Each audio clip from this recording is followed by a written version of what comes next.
A bruised 15-year-old boy stands in the rain outside a motorcycle garage in a dead factory town, blood running from his swollen eye, zip tie marks carved deep into both wrists.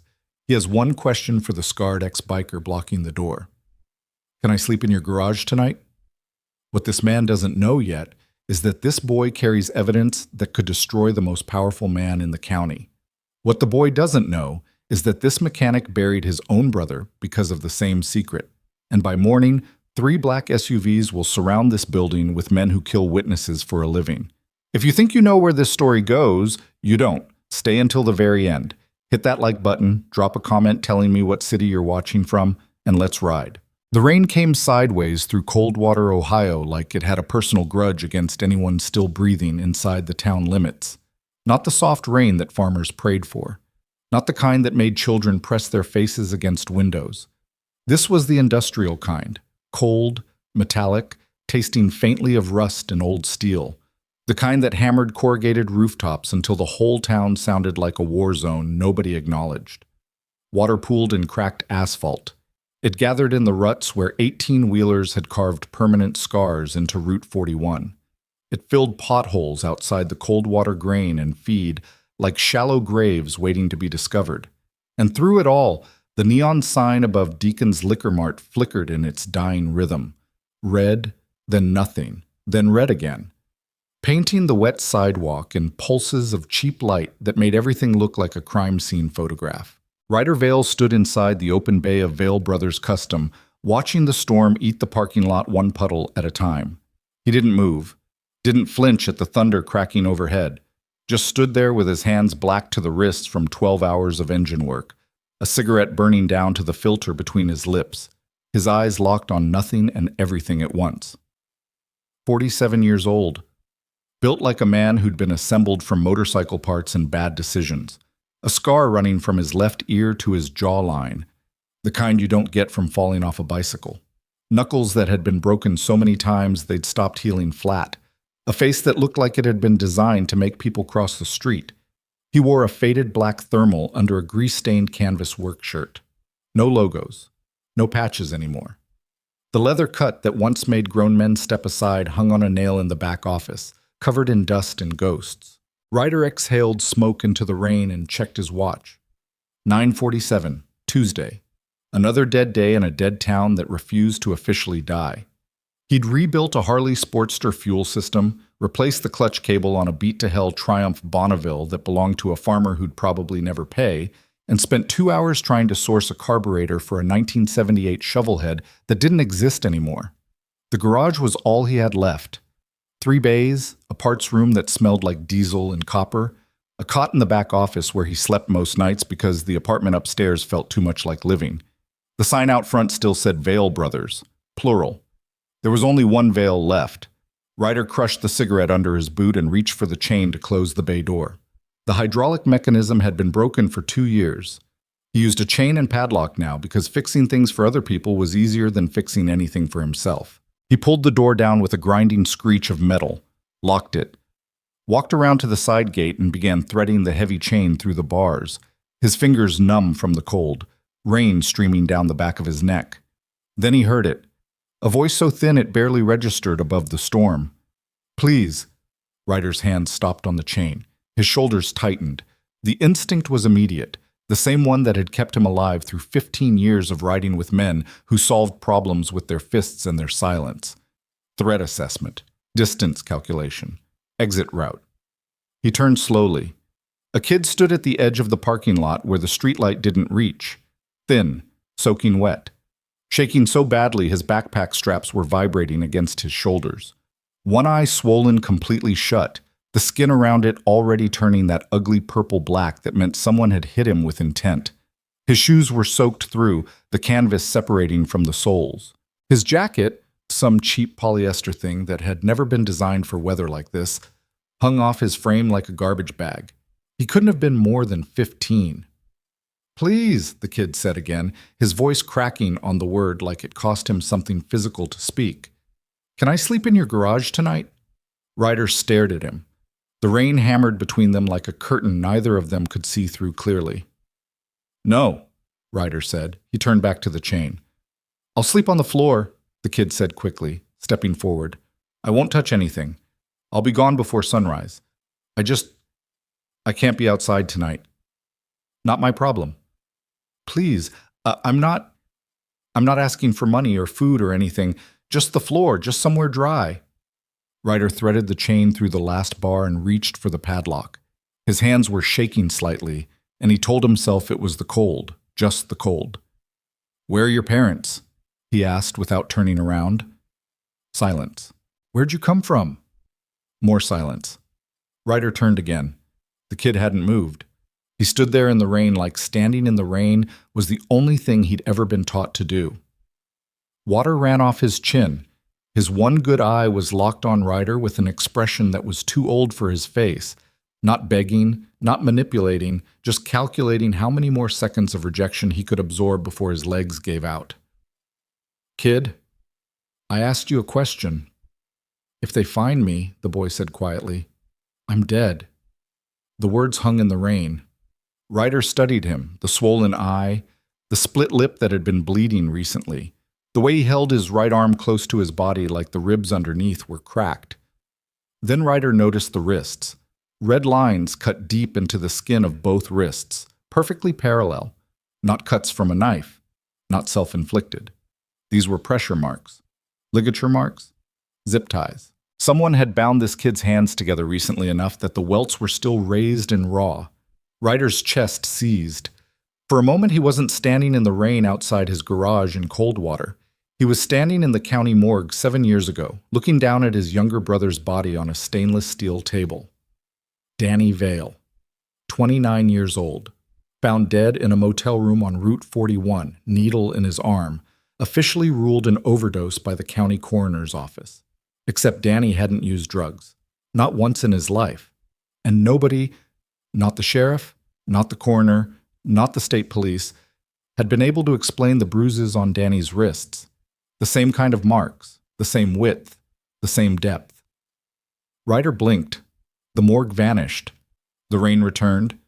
The kid was still standing there, still shaking, still waiting for the world to tell him no one more time. Ryder unlocked the padlock, pulled the chain free, shoved the side gate open with his shoulder. Don't touch my tools, he said, his voice flat and hard. Don't ask stupid questions, you're gone at sunrise. The kid nodded like he'd just been given something precious. Ryder led him through the side entrance into the back of the garage. The overhead fluorescents buzzed and flickered. The concrete floor was cold and oil-stained. Motorcycles in various states of surgery lined the walls like patients in a field hospital. He grabbed an old moving blanket from the parts room shelf and threw it at the kid without looking. Corner, stay out of the walkway. The boy caught the blanket with his good hand and moved to the far corner of the garage without another word. He set his torn backpack down carefully, too carefully, like whatever was inside mattered more than he did, and wrapped the blanket around his shoulders. Ryder watched from across the room. The kid didn't ask for water, didn't ask for food, didn't ask where the bathroom was. He just sat down on the concrete, pulled his knees to his chest, and closed his one working eye. Within 4 minutes, he was asleep. Just like that. Like unconsciousness was a survival skill he'd perfected. Ryder stood in the doorway between the garage and his back office for a long time. The coffee machine on his desk gurgled through its final cycle. Rain hammered the roof above him like fists on a coffin lid. He poured black coffee into a chipped mug and sat down at the desk. 3 security monitors showed grainy feeds from the cameras he'd installed after Danny's death. One covering the front lot, one covering the side gate, one covering the alley. He drank coffee and watched the screens. He told himself he was waiting for the kid to steal something so he'd have an excuse to throw him out. He told himself that's all it was. At 11:15 p.m., the kid hadn't moved. At midnight, still nothing. At 1:30 a.m., Ryder's eyes were burning. He refilled the coffee mug for the 4th time and rubbed his face with calloused hands. The rain had gotten worse. Wind shook the garage walls. A loose sheet of corrugated metal somewhere on the roof banged in a rhythm that sounded almost intentional, like someone knocking. He glanced at the feed from the back corner camera. The kid was curled into a ball on the concrete floor, the blanket pulled over his head. His body twitched every few seconds, the kind of twitching that came from dreams no one should have at 15. Ryder looked away. At 2:13 a.m., headlights appeared on the front camera. Ryder sat up. A vehicle had stopped on the street directly in front of the garage. Then a second one pulled up behind it. Then a third. 3 black SUVs. Engines running. Headlights cutting through the rain. Ryder set the coffee mug down slowly and leaned closer to the monitor. The driver's door of the lead SUV opened. A man stepped out. Big, heavy coat, moving with the kind of deliberate authority that came from years of never being questioned. He walked to the front of Ryder's garage and stood in the rain, scanning the building. Then 2 more men emerged from the second vehicle. One carried a flashlight. The other carried something that might have been a weapon under his jacket. They fanned out along the sidewalk, checking the perimeter. One of them tried the front bay door. Locked. Another walked to the side gate. Also locked. The man from the lead SUV pulled something from his coat. A radio. He spoke into it. Ryder couldn't hear the words through the camera feed, but he watched the man's mouth move, watched his head turn toward the garage, watched him point at the side alley where the gate was. Then the man turned slightly, and the camera caught the back of his jacket in the flickering neon light from Deacon's Liquor Mart. Mercer County Sheriff's Department. Ryder stopped breathing. He looked at the back corner camera. The kid was still asleep, still curled into that tight defensive ball, still twitching. He looked back at the front camera. The man with the sheriff's department jacket was walking back to the lead SUV. He leaned into the window and spoke to someone in the passenger seat. Then he nodded, got back in, and all 3 vehicles pulled away slowly. Not in a hurry, not panicked, just methodical. Like they had all the time in the world. Like they knew exactly what they were looking for and were simply narrowing the grid. They turned south on Route 41 and disappeared into the storm. Ryder sat in the darkness of his office for a long time. The monitors glowed. The coffee machine gurgled. The wind shook the walls. He reached under his desk and unlocked the bottom drawer. Inside was a Remington 8.70 shotgun that had belonged to Danny, a box of shells, and a photograph of 2 brothers standing next to a freshly built motorcycle, both of them grinning like the world made sense. Ryder loaded the shotgun. Then he sat back in the chair, the weapon across his lap, and watched the cameras until dawn. The kid woke at 5:47 a.m. Ryder watched it happen on the monitor. The boy unfolded from his corner slowly, painfully, like every joint had rusted overnight. He sat up and looked around the garage with his one good eye, orienting himself, remembering where he was and why. Then he reached for his backpack and clutched it against his chest. Ryder walked into the garage carrying 2 mugs of coffee. He set one on the workbench near the kid without a word and leaned against the opposite wall, sipping from his own. The boy stared at the coffee like it was a foreign object. "Thank you," he whispered. "You said sunrise, sun's up." "I know." Neither of them moved. Ryder studied the boy in daylight. The damage was worse than he'd assessed in the dark. The swollen eye had turned a deep blackish purple overnight, the kind of bruising that spoke of repeated impact, not a single punch. There were marks on his neck too, faint, but visible now in the gray morning light. Finger marks. Someone had grabbed this kid by the throat. "What's your name?" Ryder asked. The boy hesitated, calculated, decided something. "Eli." "Eli what?" Another pause. "Cross?" "Where'd you come from, Eli Cross?" The boy wrapped both hands around the coffee mug. The zip tie marks on his wrists were even more vivid now. Red, swollen, some of them crusted with dried blood where the plastic had cut through skin. "A transport van," Eli said quietly. "About 40 miles east on Route 41. Transport van. They call it a youth rehabilitation service. They pick kids up from shelters, group homes, bus stations. They tell you they're taking you somewhere better." "And where do they actually take you?" Eli's jaw tightened. He stared into the coffee. "Wherever the money says to take you."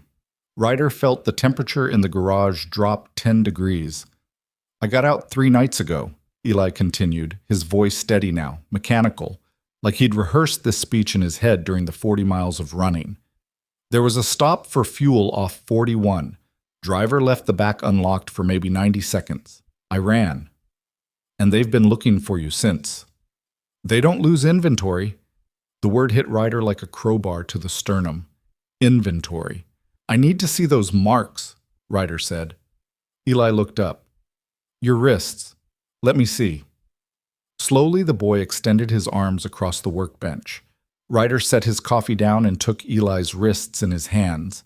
Gently, the way he handled precision engine components, the way he held things that mattered. The marks were deep. Uniform, made by heavy-gauge zip ties pulled tight enough to cut circulation. Both wrists showed identical patterns, meaning the boy had been bound with his hands together, likely for extended periods. Ryder released his grip and stepped back. There's a camera. Eli reached for his backpack with trembling fingers and unzipped the front pocket. He pulled out a battered disposable camera, the cheap cardboard kind that gas stations sold for $12. I stole it from a box in the van. Before I ran, I shot everything I could: faces, plates, the route schedule they kept in the glove box. He held the camera like it was a grenade. Proof, Eli said, that they exist, that they're doing this, that he's running it. Who? Eli looked directly at Ryder with his one good eye. The sheriff. The word landed in the garage like a dropped engine block. Sheriff Tom Barrett, the man whose face smiled from campaign posters on every telephone pole in Mercer County. The man who attended every church pancake breakfast, every high school football game, every town council meeting with a firm handshake and a clean uniform. 32 years of service, re-elected 4 times without opposition. The most trusted man in Coldwater. The man whose department jacket Ryder had watched on security footage at 2:13 a.m. You need to leave, Ryder said. The words came out harder than he intended. Defensive. The voice of a man who'd already lost everyone he'd tried to protect and couldn't afford to try again. Take that camera. Go to the FBI field office in Columbus. It's 90 miles. Hitchhike if you have to. Show them the photos. They'll investigate. I already tried. Eli's voice was barely audible. Not Columbus, but the state police barracks in Marion. They called Barrett's office to verify my story while I was sitting in the lobby. 20 minutes later, 2 deputies showed up to take me into protective custody. He pulled back the collar of his jacket. On his left shoulder blade, visible through the torn polyester, was a bruise the size of a boot heel.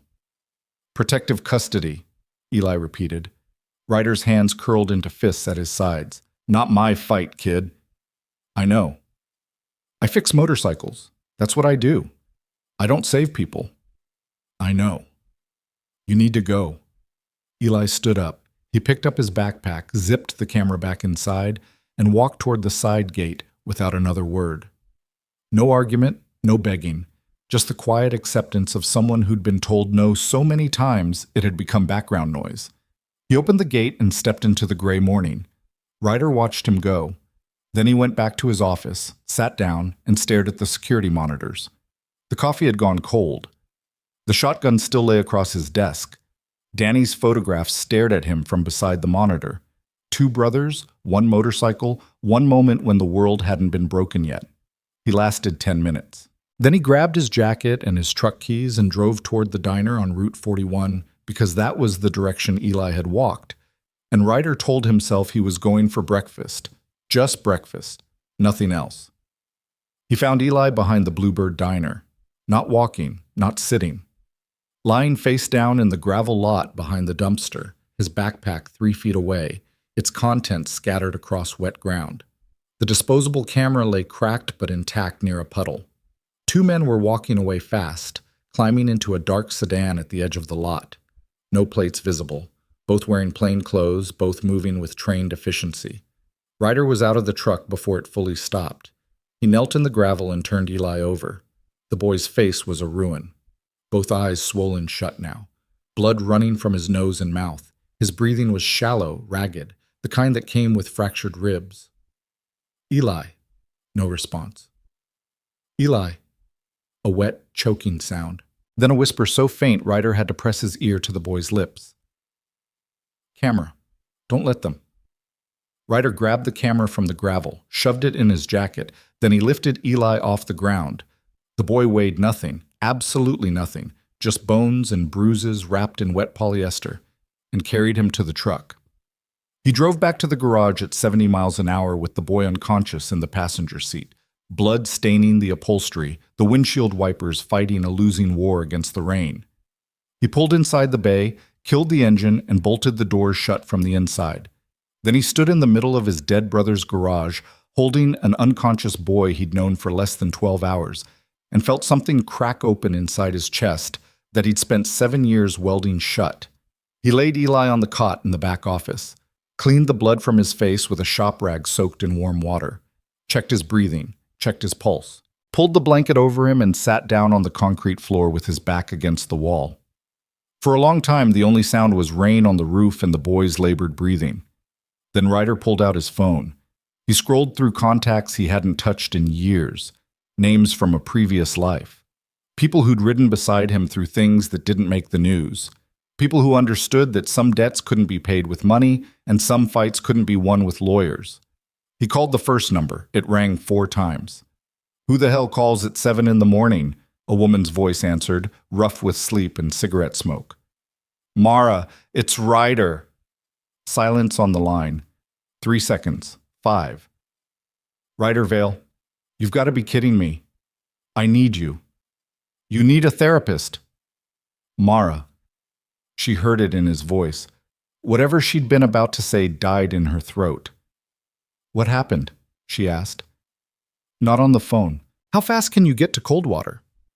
"Depends on how many laws you want me to break." "All of them." Another pause, then quieter. "Who's hurt?" "A kid." "How old?" 15. The line went silent for a long time. Ryder could hear her breathing change, the controlled, measured rhythm of someone who'd spent 3 combat tours keeping her hands steady while people bled out under her fingers. 3 hours, Mara said. "Don't let him die before I get there." Ryder made 2 more calls. Diesel Madden picked up on the first ring, said nothing, listened to everything, then hung up without a word. He'd be there? Vic Reno answered from somewhere that sounded like the inside of a machine, clanking metal, compressed air, the hum of industrial equipment. He asked one question. "How bad?" Ryder told him. Vic said he'd close the shop and drive through the night. Ryder put the phone down and looked at the boy on the cot. Eli's breathing had steadied slightly. His face was a swollen landscape of purple and black, but the bleeding had stopped. His hands, small, thin, scarred, clutched the edges of the blanket even in unconsciousness, like letting go of anything was a reflex he'd lost the ability to perform. Ryder reached under the desk and pulled out the disposable camera. He turned it over in his hands. Cheap cardboard casing, dented, water-damaged at one corner. A film advance wheel that still clicked when he turned it. The counter window showed 23 exposures used, 23 photographs, names, faces, license plates, routes, all sitting inside a $12 camera held by a 15-year-old boy that an entire county's law enforcement was trying to erase. Ryder set the camera in the desk drawer next to Danny's shotgun. Then he locked the drawer, pocketed the key, and sat back down on the floor. The rain outside had not stopped. It would not stop for 3 more days. At 10:14 that morning, while Eli still lay unconscious, Ryder turned on the small television mounted in the corner of the office, the one he only used to watch weather reports and the occasional football game. The local news was running a special bulletin. Sheriff Tom Barrett stood behind a podium bristling with microphones, his silver hair immaculate, his uniform pressed, his face arranged into an expression of grave concern that had been practiced in mirrors for 30 years. Asking the public's help in locating a juvenile fugitive, Eli Cross, age 15. The suspect is wanted in connection with the assault of a state-licensed youth transport officer during transit from a rehabilitation facility. The victim remains in critical condition. The suspect should be considered dangerous and unstable. Anyone with information. Ryder stared at the screen. Barrett's eyes were steady. His voice was measured. His hands rested on the podium like a man delivering a sermon about safety and order and the protection of children. Behind him, a photograph of Eli appeared on screen. A school photo, maybe 2 years old, the boy smiling slightly, before whatever had been done to him had carved the light from his face. Wanted, juvenile fugitive, assault, dangerous. The phone number for the sheriff's tip line scrolled across the bottom of the screen. Ryder turned off the television. He looked at the boy on the cot, unconscious, broken, weighing less than a motorcycle engine, dangerous. The word tasted like ash in his mouth. He checked the security cameras. The parking lot was empty. The street was empty. The rain continued its assault on everything. But Ryder knew what was coming. Barrett had gone public. That meant the manhunt was official now. Search parties, roadblocks, every citizen in Mercer County with a phone becoming a surveillance camera. Every gas station clerk, every motel manager, every truck stop waitress turned into an informant for the most trusted lawman in the county. The boy had been invisible before. A runaway. A ghost. Now he was a target, and anyone sheltering him was an accessory. Ryder walked into the garage bay and stood among the skeletons of half-built motorcycles. Danny's old workbench still had his brother's handwriting on the pegboard above it. Part numbers, torque specs, a crude drawing of a custom exhaust system they'd designed together the year before Danny died. He pressed his palm flat against the pegboard. The wood was cold. "I'm sorry," he said to the empty garage. "I'm sorry I didn't see it." He didn't know if he was talking to Danny or to himself. At 1:30 that afternoon, Eli woke up screaming. Ryder was across the room in 3 strides. He caught the boy's wrists before Eli could tear the stitches Ryder had improvised from a fishing kit, held him against the cot, spoke low and steady the way you'd talk to a wounded animal. "You're in the garage. You're safe. Nobody's here but me." Eli's one working eye was wild, unfocused, trapped somewhere between the cot and whatever nightmare had followed him out of sleep. "Lucy!" he gasped. "They have Lucy!" "Who's Lucy?" The boy's chest was heaving. Tears cut tracks through the dried blood on his face. "My sister. She's 12. She's still in the van. She's still inside." Ryder's grip on Eli's wrist loosened. "There are others?" he asked, though he already knew the answer. "There are always others," Eli said. His voice broke on the last word, shattered like glass thrown against concrete. "But Lucy's mine. She's my responsibility. I was supposed to come back for her. I promised I'd come back." He looked at Ryder with an expression that no 15-year-old should be capable of producing. Not desperation, not fear, but the weight of a promise that was too heavy for his bones to carry. "I didn't escape for me," Eli whispered. "I escaped to get help. I escaped so someone would believe me, so someone would go back for her." The garage was silent, except for the rain. Ryder released Eli's wrists and stepped back. He leaned against the doorframe and closed his eyes. A 12-year-old girl, somewhere on Route 41. Inside a van operated by men who called children inventory, protected by a sheriff who murdered witnesses and staged overdoses. He thought about Danny. He thought about the morgue. He thought about the 7 years he'd spent telling himself there was nothing he could have done. And for the first time since he'd stood over his brother's body, Ryder Vale understood what he was actually supposed to do with whatever broken years he had left. He opened his eyes. "When my people get here," he said, "you're going to tell them everything. Every face you saw, every route, every name, everything." Eli stared at him. "And then we're going to find your sister." The boy's breathing stopped. His one good eye searched Ryder's face for the lie, for the revision, for the moment the adult would take it back the way every adult in his life had always taken it back. He didn't find it. Outside, the first engine rumble cut through the rain. Deep, unmistakable, a V-twin throttling down as it turned off Route 41 toward the garage. Mara Quinn had arrived.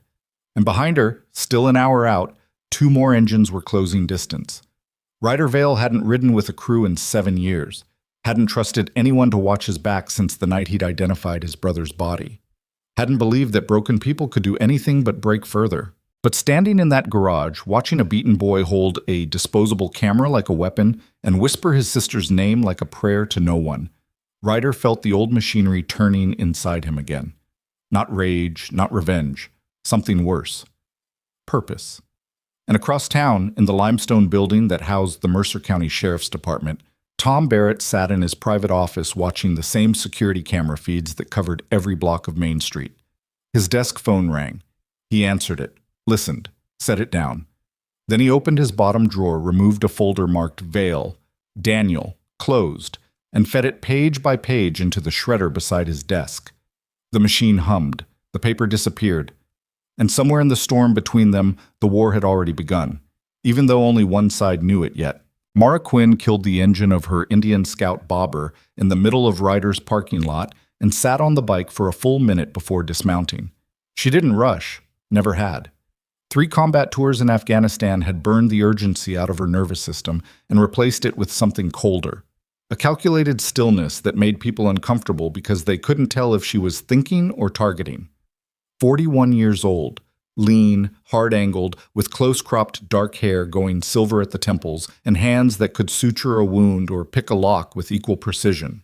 A faded tattoo of a medical caduceus wrapped around her left forearm, half covered by a leather riding glove she never removed in public because the scars underneath invited questions she'd stopped answering years ago.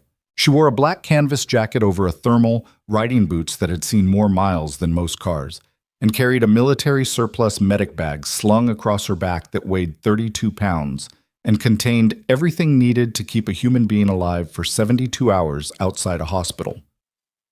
Ryder opened the side gate. They looked at each other across 7 years of silence. "You look like hell," Mara said. "You look the same." "That's worse than hell, and you know it." She didn't smile. Neither did he. But something loosened between them, the invisible cable of shared history going slack enough to let them breathe in the same space again. Mara walked into the garage, her eyes sweeping the room with the automatic threat assessment of someone who'd spent years entering buildings where the architecture wanted to kill her. She clocked the exits, the windows, the sight lines from the street. Then her gaze landed on the back office, on the cot, on the shape line under the blanket. She set the medic bag on the workbench and unzipped it without a word. "How long has he been out?" she asked, pulling on nitrile gloves. "Woke up once around 1:30, screaming, went back under about 20 minutes later. Coherent when he was up? Enough to tell me his sister's still inside." Mara's hand stopped moving, just for a second. Then they resumed, pulling out gauze, antiseptic, a pen light, a blood pressure cuff. "How old?" "The sister? 12. Mara said nothing. She walked into the back office and knelt beside the cot with the pen light in her teeth and began her assessment. Ryder watched from the doorway as she peeled back the blanket, checked Eli's pupils, pressed gently along his ribcage, examined the wrist wounds. Her face didn't change. Not once.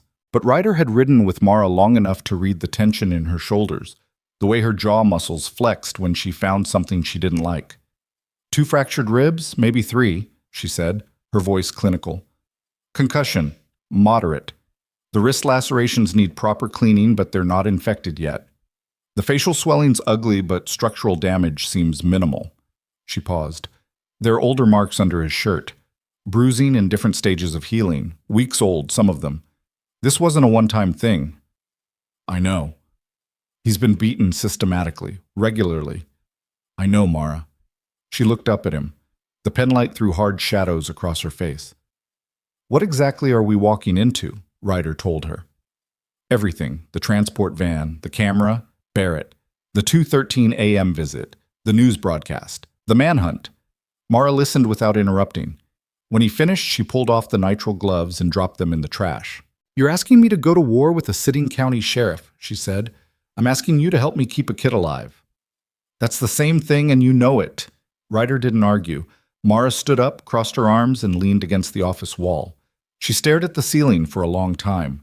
The fluorescent light buzzed above her like an insect trapped in glass. I've been clean for 14 months, she said quietly. No tables, no cards, no online. 14 months without putting a bet on anything. Ryder waited. This would be the biggest gamble I've ever taken. It's not a gamble, it's a choice.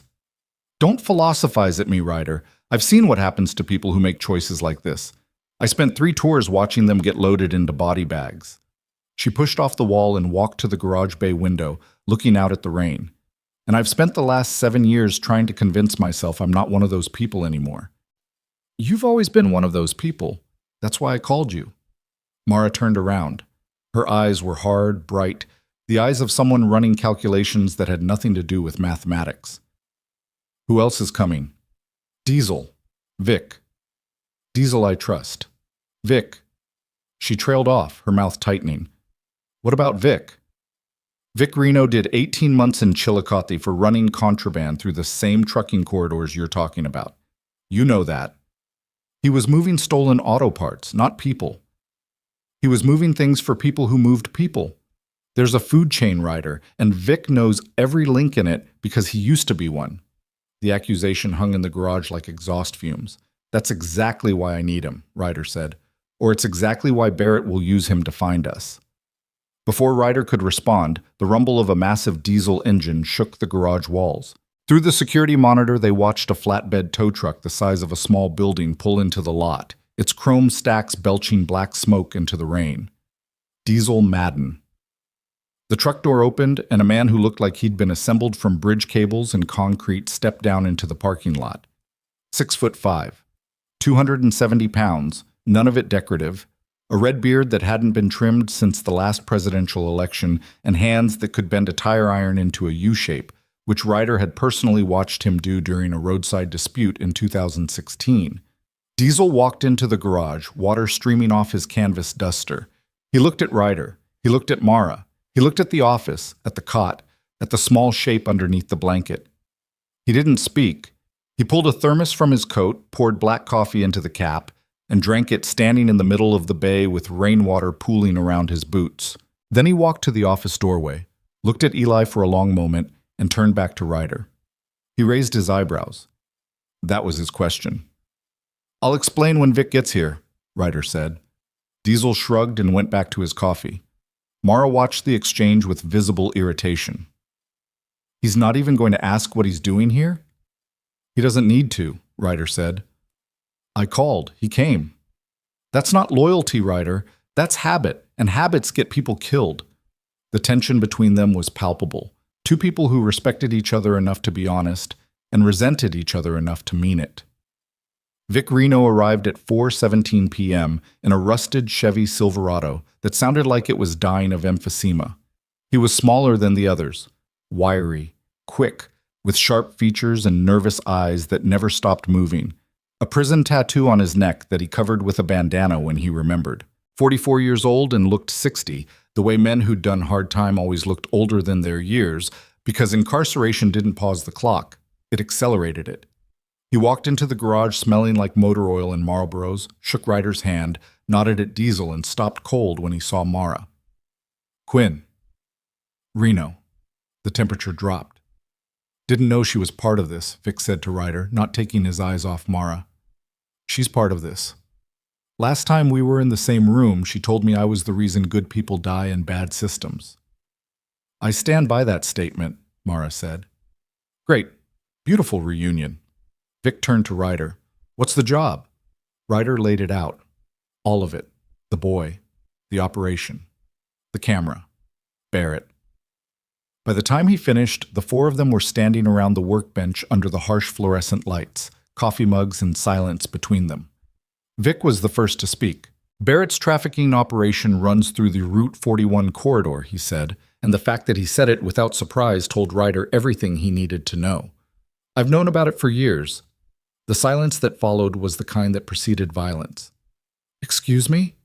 Mara's voice was lethally quiet. "I didn't know what it was," Vic said quickly. "Not specifically. When I was inside, guys talked about a pipeline running through Mercer County, moving things nobody was supposed to see. I thought it was drugs, weapons maybe. I didn't know it was kids." "You didn't know," Mara repeated.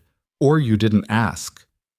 "I was surviving an 18-month sentence in a facility where asking questions got your teeth knocked into your soup. So no, Quinn, I didn't ask. I kept my head down, did my time, and got out." "And you never thought to mention this to anyone after?" "Mention what? A rumor from a cell block? To who? The cops? The same cops running the pipeline?" Diesel set his coffee thermos down on the workbench with a heavy clank. Everyone stopped talking. He looked at Vic, then at Mara, then at Ryder. He shook his head once. "Not now." Ryder understood. "We deal with what's in front of us, not what's behind us." "Vic, can you trace the route?" Vic rubbed the back of his neck, the prison tattoo stretching as his muscles tensed. If the kid's camera has what you say it has, I can probably reconstruct the corridor. Pickup points, transfer stations, fuel stops. Barrett's not running this out of the sheriff's office.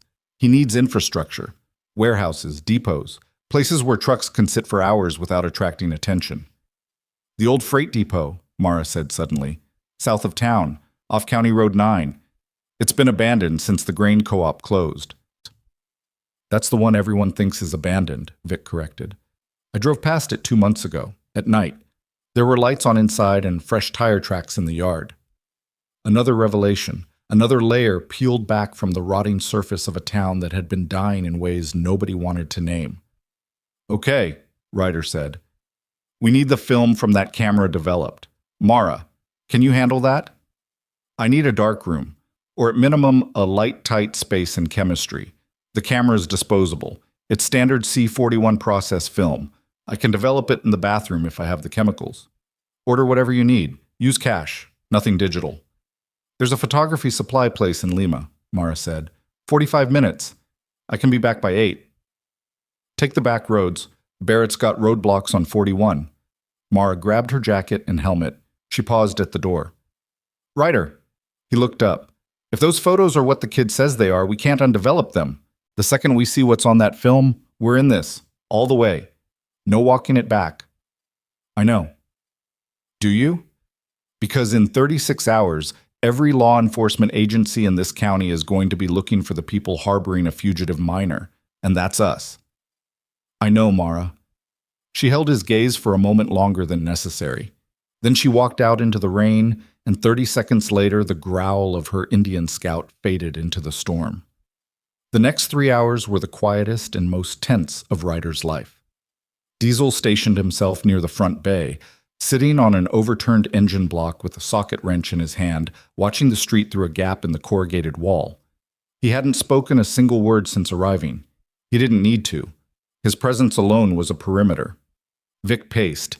He smoked 3 cigarettes in the garage bay with the side door cracked 2 inches, the cold rain misting in across the concrete floor. Between cigarettes, he examined Ryder's security camera setup with the quick appraising eye of someone who'd spent years identifying gaps in surveillance systems.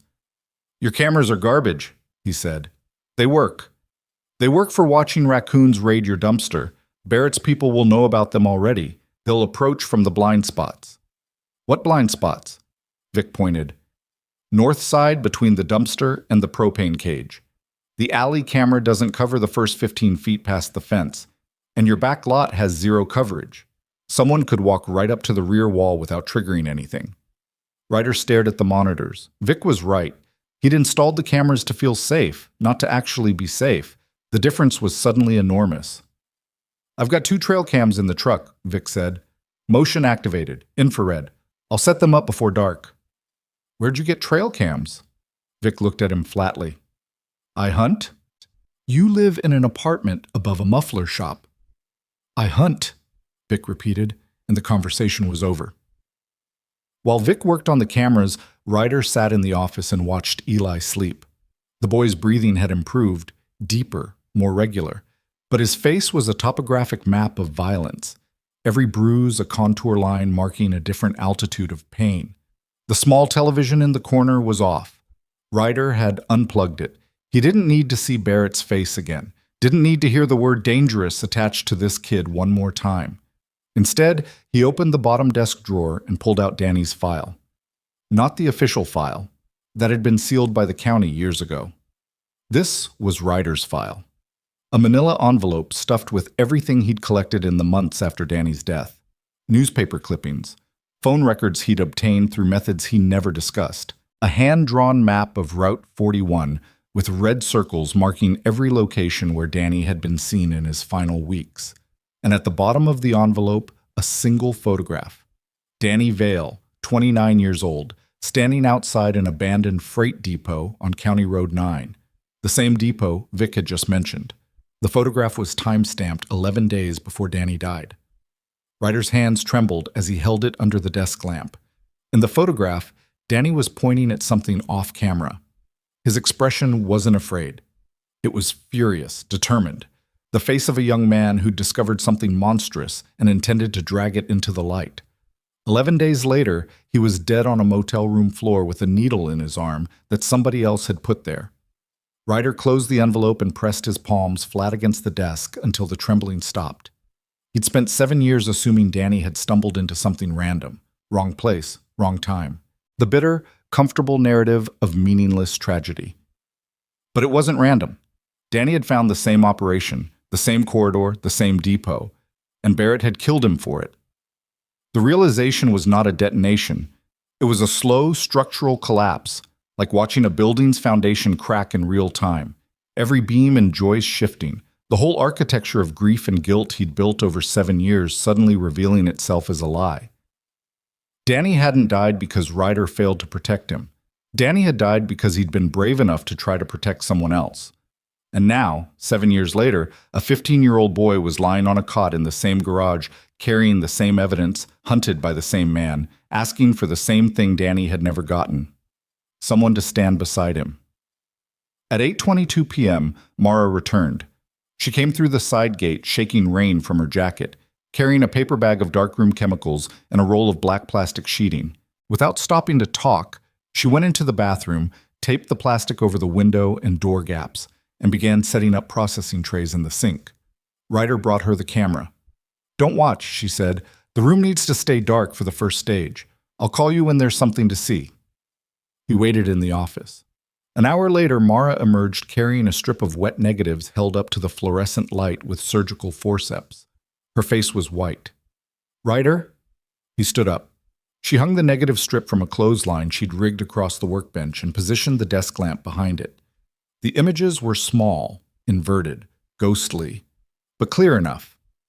23 exposures. The first 6 showed the interior of a transport van. Metal benches bolted to the walls. Restraint points welded to the floor. No windows. A partition between the cargo area and the cab. On one bench, barely visible in the negative's reverse tones, the shapes of small human figures. Children. Sitting in rows, hands bound, heads down.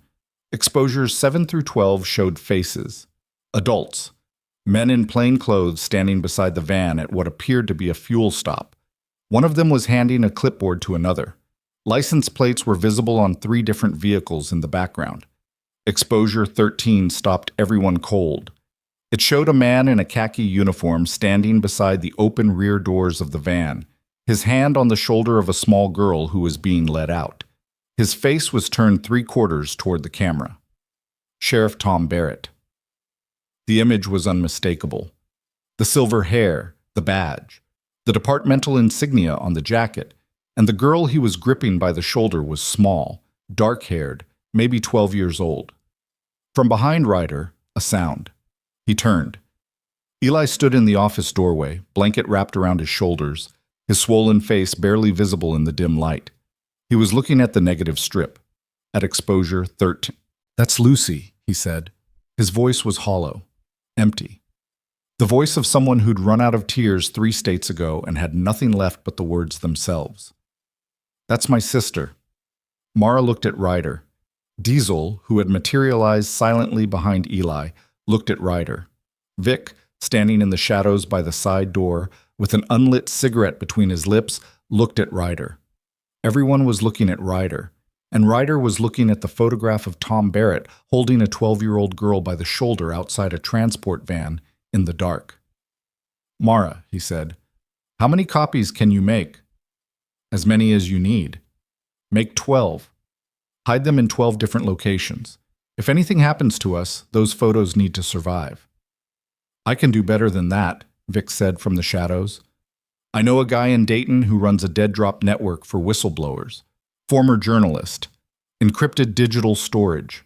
If we scan these and get them to him, Barrett can burn this garage to the ground and it won't matter. Do it." Vic nodded and disappeared through the side door into the rain. Mara began carefully removing the negatives from the clothesline. "We need to move fast. Barrett's not stupid. He knows the kid had the camera. He knows the film hasn't been developed yet, or at least he's hoping it hasn't. Once he realizes we have physical evidence, he won't send deputies next time." "What will he send?" Eli asked. Nobody answered him. They didn't need to. At 11 o'clock that night, the local news ran an updated bulletin. Ryder watched it on Mara's phone because the office television was still unplugged. Barrett stood at the same podium, but the tone had changed. The fatherly concern was gone. In its place was something colder, more administrative. Expanding the search radius to include all properties along the Route 41 corridor. We have reason to believe the fugitive may be receiving assistance from local individuals. Anyone found harboring this suspect will face federal obstruction charges. Then Barrett looked directly into the camera. I want to speak to the people of Mercer County.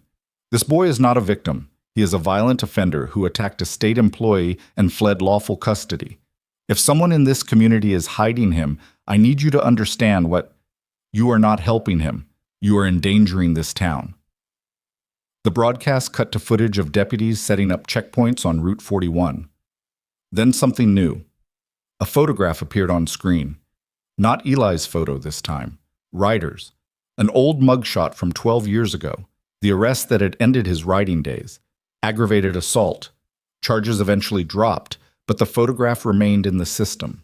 His face, younger but unmistakable, staring into the camera with the flat, empty expression of a man who'd stopped caring about consequences. Persons of interest include Ryder Vale, owner of Vale Brothers Custom Motorcycle Repair, who has a documented history of violent criminal behavior. Barrett had connected them. Somehow, already, Barrett knew. Mara took the phone back and turned it off. The garage was silent. How? Ryder said. How does he know? Vic's voice came from the doorway. He'd returned from the side lot, rain dripping from his bandana, his face unreadable. Because someone told him. Every pair of eyes in the room turned to Vic. Not me, he said immediately, his hands rising. But think about it. Barrett had your face on the news within 8 hours of the kid showing up. He didn't get that from surveillance. He got it from intelligence. Someone in this town saw the kid enter your garage last night, and they called it in. Nobody saw him, Ryder said. It was 2 a.m, pouring rain. Somebody saw something, a neighbor, a passing car. The liquor store has cameras. Mara's voice was sharp. Or someone in this room made a call they shouldn't have. The accusation detonated silently. Vic's face went rigid. You want to say that to me directly, Quinn? I just did. I drove 3 hours through a storm to be here. I set up your security perimeter. I'm the one connecting you to a dead drop network that could keep your evidence alive. And you're accusing me of being a rat? I'm pointing out that you spent 18 months inside a facility run by people connected to Barrett's operation, and now Barrett knows exactly where we are. Diesel stood up from the engine block. The socket wrench in his hand caught the light. He didn't speak. He didn't need to. His standing was the statement. Ryder stepped between them. Enough. It's not enough, Mara said, her voice vibrating with controlled fury. We're sitting in a building whose address just got broadcast on every television in Mercer County, and one of us has a direct connection to the network we're trying to dismantle. That's not paranoia, Ryder. That's operational reality. I said enough. The words hit the walls and died. Vic stared at Mara for a long, electric moment. Then he reached into his jacket pocket and pulled out his phone. He held it up, screen facing out. Call log. Check it. Every number I've dialed in the last 72 hours. Check it right now. Mara didn't move. Check it, Quinn. She took the phone, scrolled through the log. Her expression didn't change, but something behind her eyes shifted. The faintest recalibration of certainty. She handed the phone back without a word. We good? Vic asked. We're functional, Mara said. Good is a long way from here. Ryder let the silence settle. Then, Barrett knows where we are. That means we have hours, not days. Vic, the freight depot. Can you get us inside? I can get us close. The depot's got a fence, security lights, probably cameras. But the real problem isn't getting in. It's what happens when Barrett realizes we've been there. The real problem, Eli's voice came from the office doorway, weak but steady, is that the convoy moves every 72 hours. Everyone turned. Eli leaned against the doorframe, the blanket around his shoulders like a shroud. His one good eye was focused, alert, burning with something that had nothing to do with fever. They never keep the kids in one place more than 3 days. The van I was in, We stopped at 4 different locations in 2 weeks. The depot is just a way station. If Lucy was there when I escaped, she might still be there now, but not for much longer. How do you know the 72-hour cycle? Mara asked. Because I counted. Every time we moved, I counted the hours. 72, sometimes 70, never more than 75. The precision of it hit Ryder like a physical blow. This boy had been counting hours inside a transport van, bound at the wrists, cataloging the rhythm of his own captivity because it was the only weapon available to him. When did you escape? Ryder asked. 3 nights ago. The math detonated in the room. 3 nights. 72 hours. If the cycle held, the convoy was moving tonight, maybe tomorrow morning at the latest. Lucy was about to disappear. We go now, Ryder said. We're not ready, Mara said. We don't have time to be ready. Ryder, we have no plan, no recon, no tactical approach. We don't even know how many men Barrett has at that depot. Walking in blind is how people die. Staying here is how that little girl vanishes into a system we'll never find her in again. You want to talk about operational reality? That's reality. 72 hours. The garage fell silent again. Diesel picked up his socket wrench, inspected it like it was a weapon, which, in his hands, it was, and walked toward the tow truck without a word. That was his vote. Vic pulled the unlit cigarette from his lips and crushed it in his palm. I can get us to the depot's east fence line without being seen. There's an old service road that runs through the tree line, not on any map. How do you know about a road that's not on any map? Mara asked. Vic looked at her. Because I used to use it. When I was moving things I shouldn't have been moving. Through places I shouldn't have been. He paused. You want to judge me for that, Quinn? You can do it on the drive. But that road is the reason we can get within 100 yards of that depot without Barrett's cameras picking us up. Mara stared at him for a long time. Long.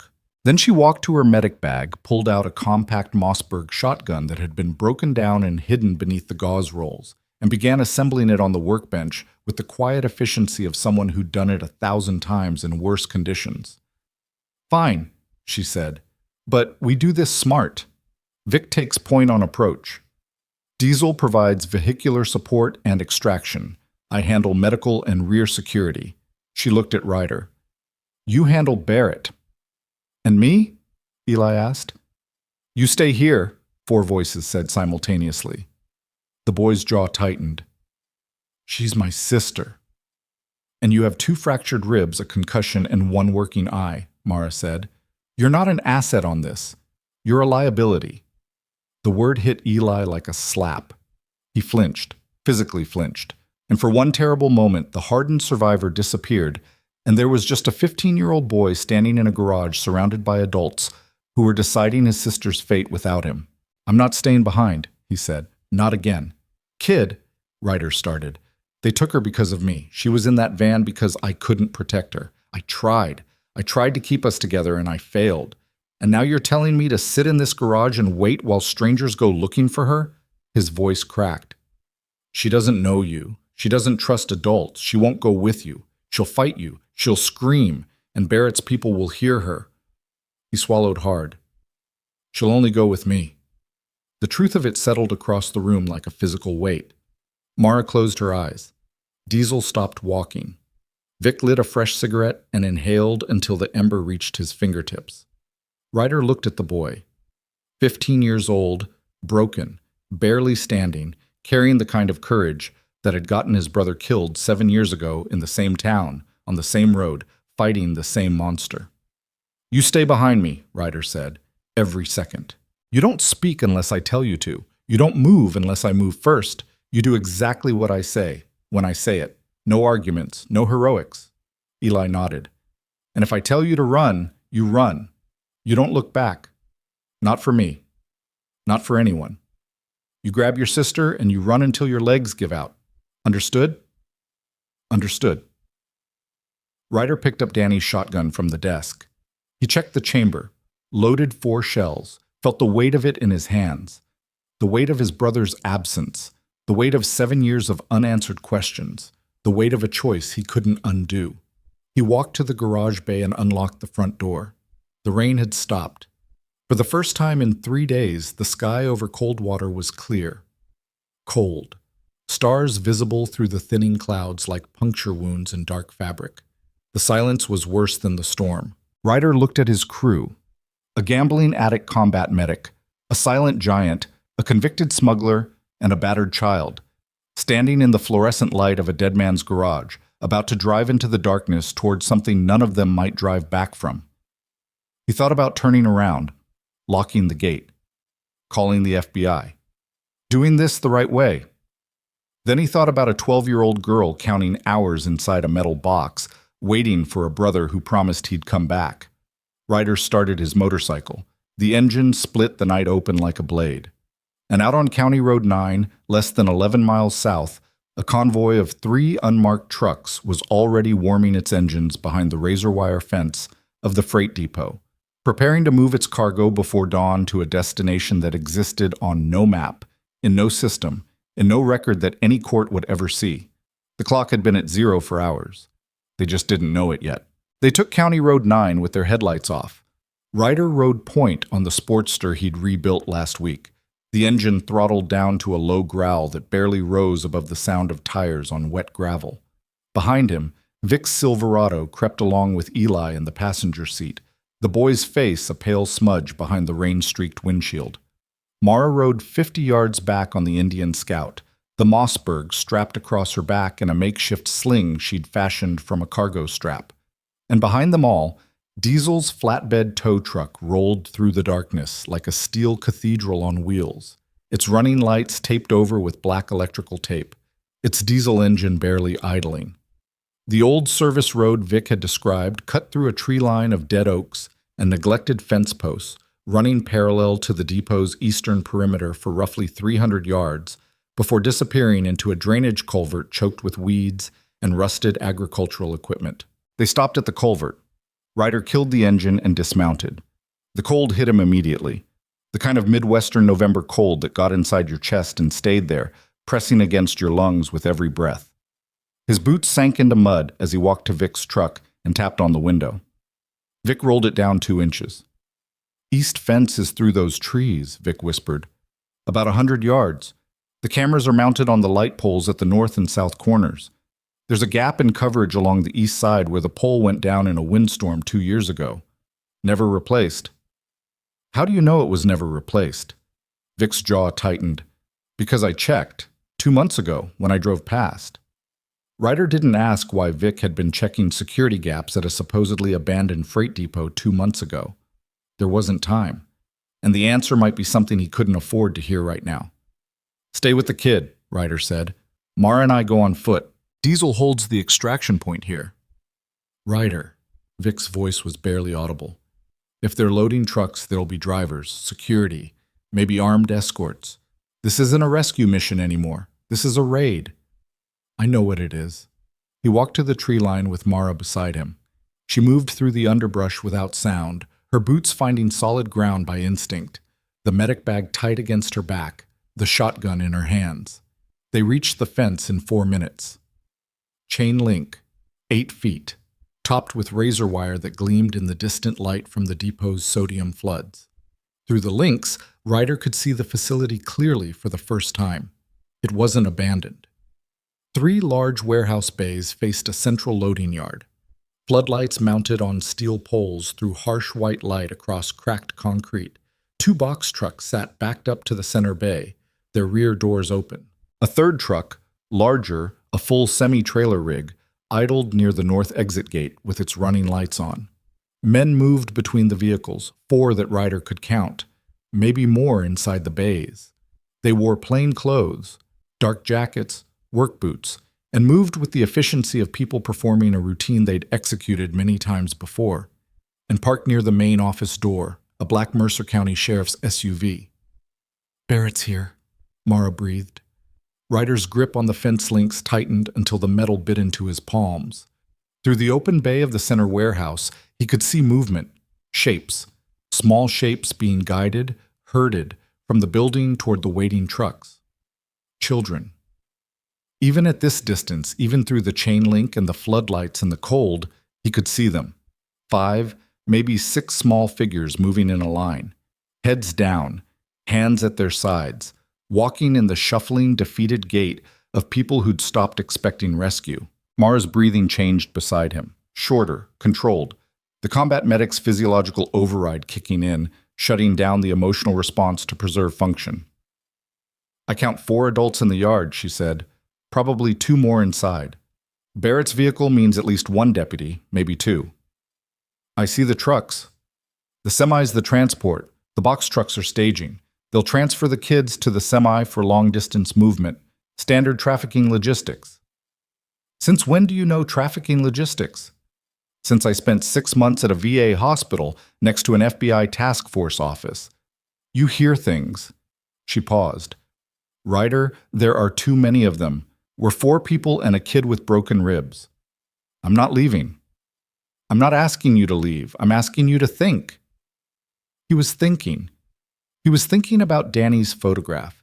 His brother standing outside the same depot, pointing at something off camera 11 days before someone put a needle in his arm. He was thinking about Eli's voice saying she's my sister with the hollow certainty of someone who'd already accepted that the world wouldn't help. He was thinking about 72 hours and how many of those hours had already burned away while they argued in a garage. "Vic's service road connects to the north gate," Ryder said. "If Diesel can get the flatbed to that gate, he can block the semi's exit. And then what? Barrett's men will be on us in seconds. That's where you come in. I need a distraction, something loud enough to pull security toward the east fence while I go in through the north." Mara stared at him. "You want me to draw fire. I want you to create chaos." "Those are the same thing, Ryder." He met her eyes through the darkness. 20 minutes. Give me 20 minutes inside that depot. If I'm not out with the kids by then, take Eli and drive. Don't stop until you reach Columbus." "And what about you?" "I'll be out in 20 minutes. "You don't know that." "No, I don't." They looked at each other across the impossible distance between certainty and faith. Mara nodded once. They moved back through the tree line to the culvert. Ryder laid out the plan in whispered fragments.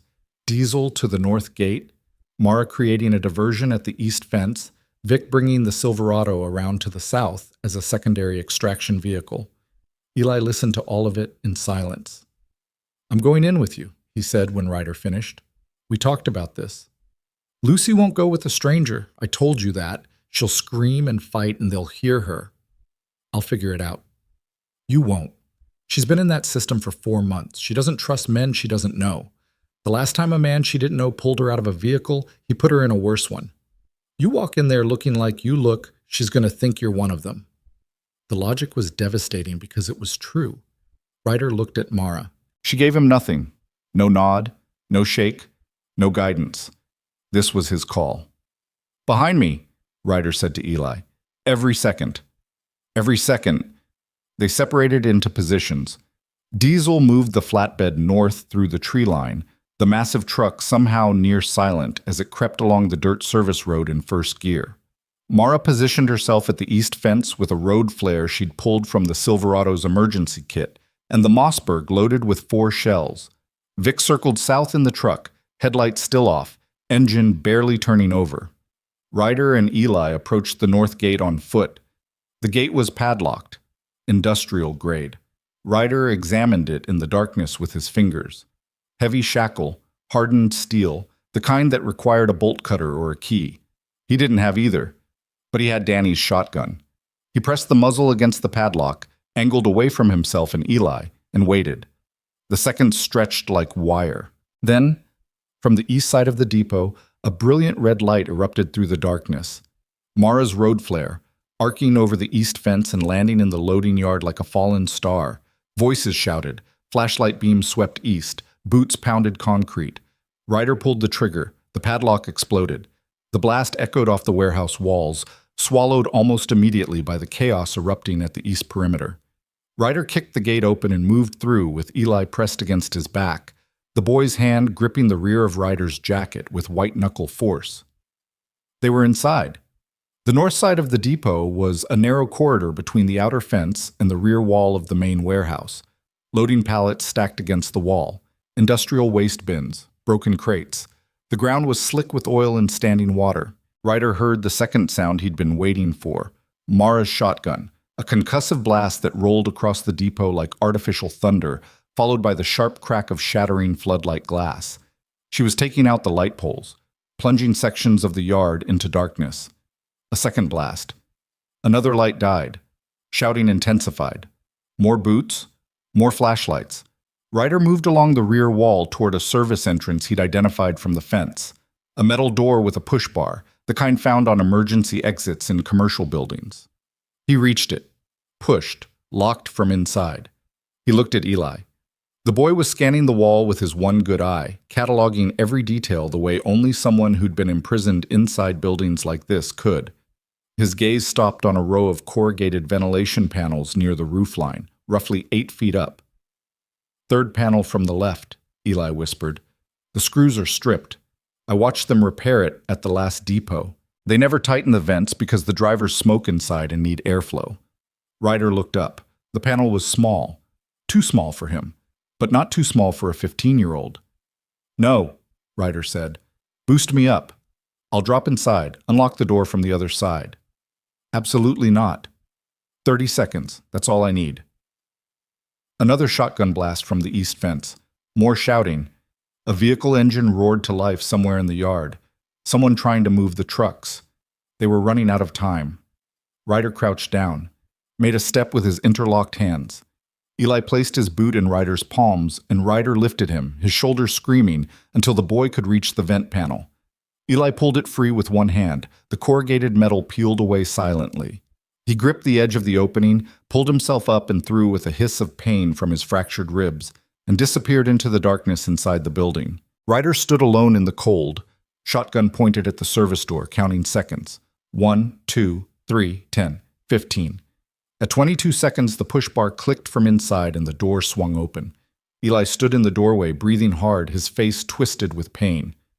"They're in the back bay," he said. "I could hear them." Ryder entered the warehouse. The interior was vast, concrete-floored, lit by industrial fixtures that cast pools of white light separated by trenches of deep shadow.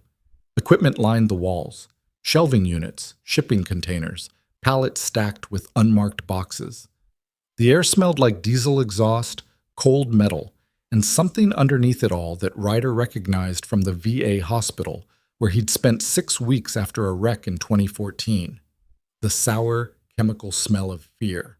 The smell of people who'd been confined in small spaces for too long. They moved through the warehouse in tandem. Ryder leading, shotgun up. Eli 3 steps behind, one hand on the wall for balance, navigating by memory and instinct. Voices ahead. Low, businesslike. The sound of metal doors being operated. Slide, clang, slide. Ryder pressed against a shelving unit and peered around the edge. The back bay was a loading area. 2 box trucks backed up to roll-up doors, and between them, standing on the oil-stained concrete floor, a group of children. 7 of them. The youngest looked 9, the oldest maybe 13, all wearing the same institutional gray clothing, all silent, all standing in a loose cluster with their hands at their sides and their eyes fixed on the concrete floor. None of them were crying. That was the detail that hit Ryder hardest. None of them were crying because crying was something that had been trained out of them, or beaten out of them, or simply abandoned as a strategy that had never produced results. 3 men guarded the group, 2 in plain clothes with holstered sidearms, 1 in a deputy's uniform with a tactical vest and a radio clipped to his shoulder, and standing near the open truck doors, clipboard in hand, his back to Ryder, Sheriff Tom Barrett. He was speaking into a phone. His voice carried across the bay in the flat administrative tone of a man conducting inventory. 7 total. 3 go north to the Toledo contact, 4 ride south toward Cincinnati. I want the trucks cleared out by 0400. Tell the drivers to take alternate routes. No interstates until they're across the county line. Barrett hung up and turned to the deputy. Where's the diversion coming from? East fence. Sounds like 1 shooter, maybe 2. How many came through the north gate? The deputy hesitated. We're not sure. Barrett's expression didn't change. It didn't need to. The flatness of his gaze communicated more than anger ever could, the controlled lethality of a man who had maintained a criminal empire for decades by treating every complication as a logistical problem to be solved. "Find them," Barrett said, "and put them down." The deputy spoke into his radio and moved toward the north corridor, directly toward Ryder and Eli.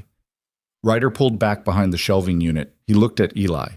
The boy's good eye was locked on the cluster of children in the loading bay.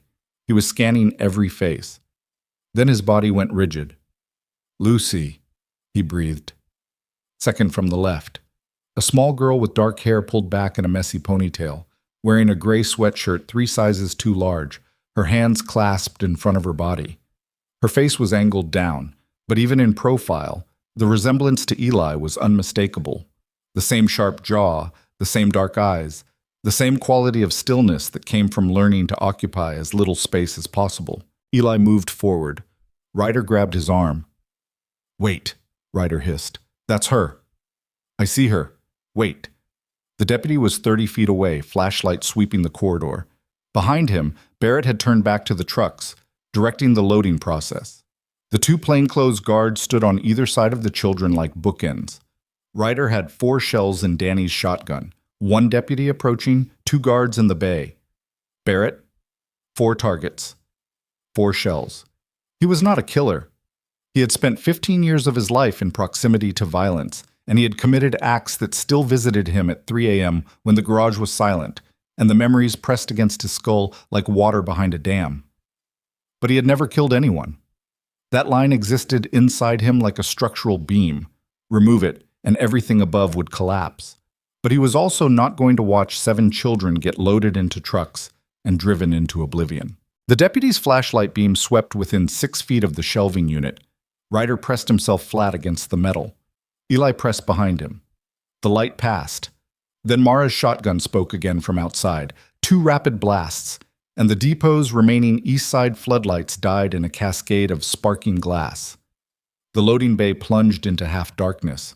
Barrett's head snapped toward the east wall. "What the hell is happening out there?" The deputy turned back toward the east exit, radio crackling. "Multiple shooters, east perimeter." Ryder moved. He came around the shelving unit fast, shotgun leveled, and closed the distance to the deputy in 4 strides. He didn't fire. He reversed the shotgun and drove the stock into the base of the deputy's skull with a controlled, precise strike that dropped the man to the concrete like a marionette with cut strings. The flashlight clattered. The radio squawked. One of the plainclothes guards turned. His hand went to his holster. Ryder racked the shotgun. The sound, that unmistakable mechanical declaration, froze the room. "Don't," Ryder said. The guard's hand stopped on the holster. The second guard stepped backward, his eyes calculating distances and odds. He was younger, faster, and he was looking at the shotgun like a man measuring the gap between where he stood and where the barrel pointed. Barrett turned around slowly, the clipboard lowered to his side.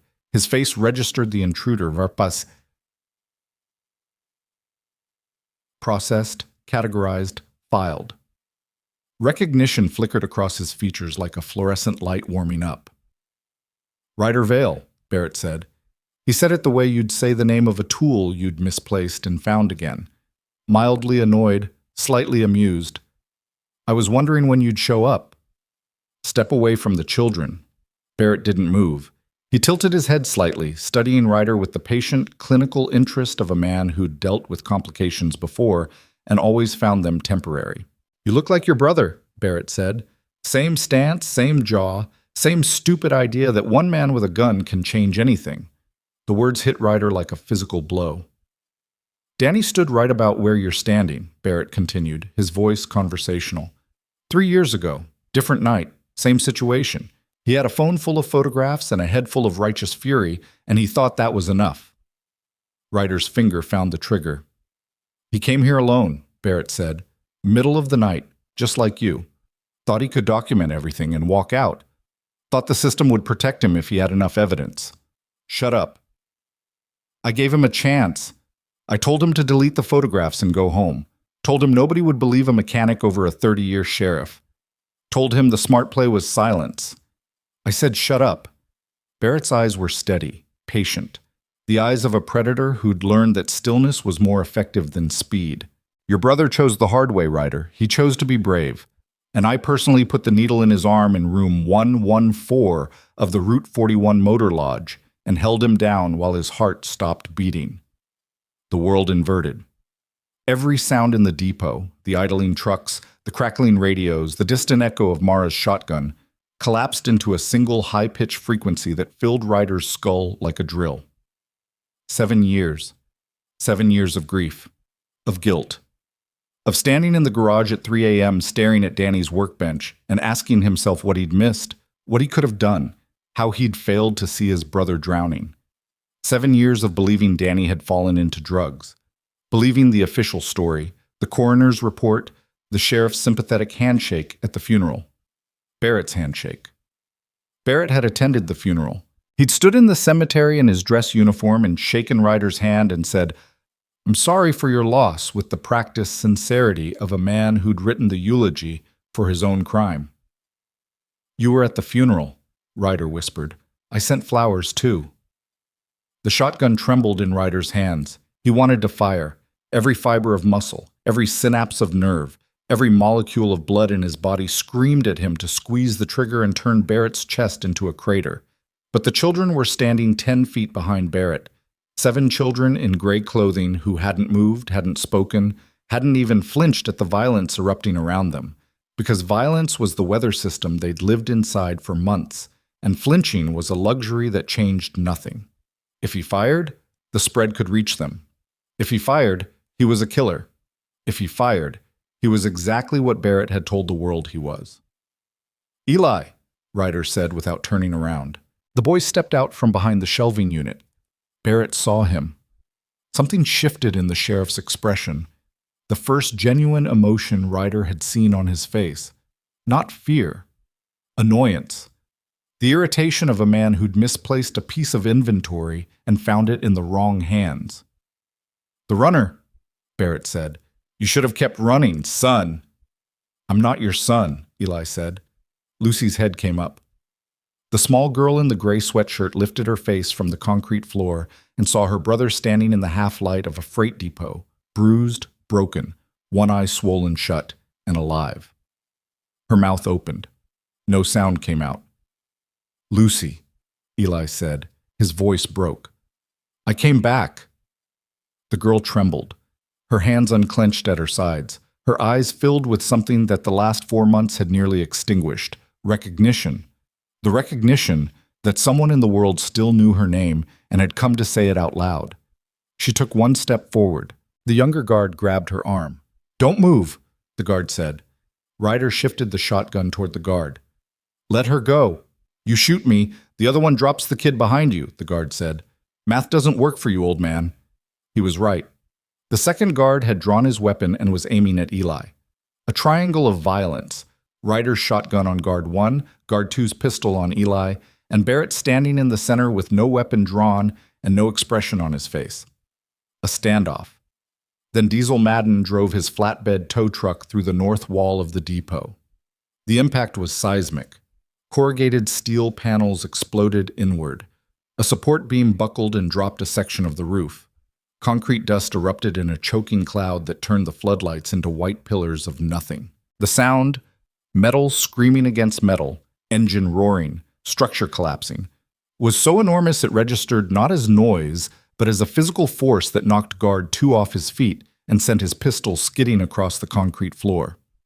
Diesel's truck plowed through the wall and came to rest at a 45-degree angle across the loading bay, its chrome push bar buried in a collapsed shelving unit, its engine still running, its headlights blazing through the dust like the eyes of something ancient and merciless. The truck door opened. Diesel stepped down. He held a 4-foot length of industrial chain in his right hand. He didn't speak. He didn't need to. Guard 1 released Lucy's arm and stepped backward, reaching for his weapon. Diesel crossed the distance in 3 strides, impossibly fast for a man his size, and swung the chain in a flat arc that caught the guard across the forearm. The snap of breaking bone was audible above the settling debris.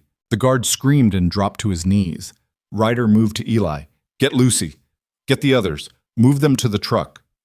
Eli was already running. He reached Lucy and dropped to his knees in front of her. The girl stared at him, at his swollen face, his torn clothing, the blood dried in his hair, and her lips moved without sound. "It's me," Eli said. "It's really me."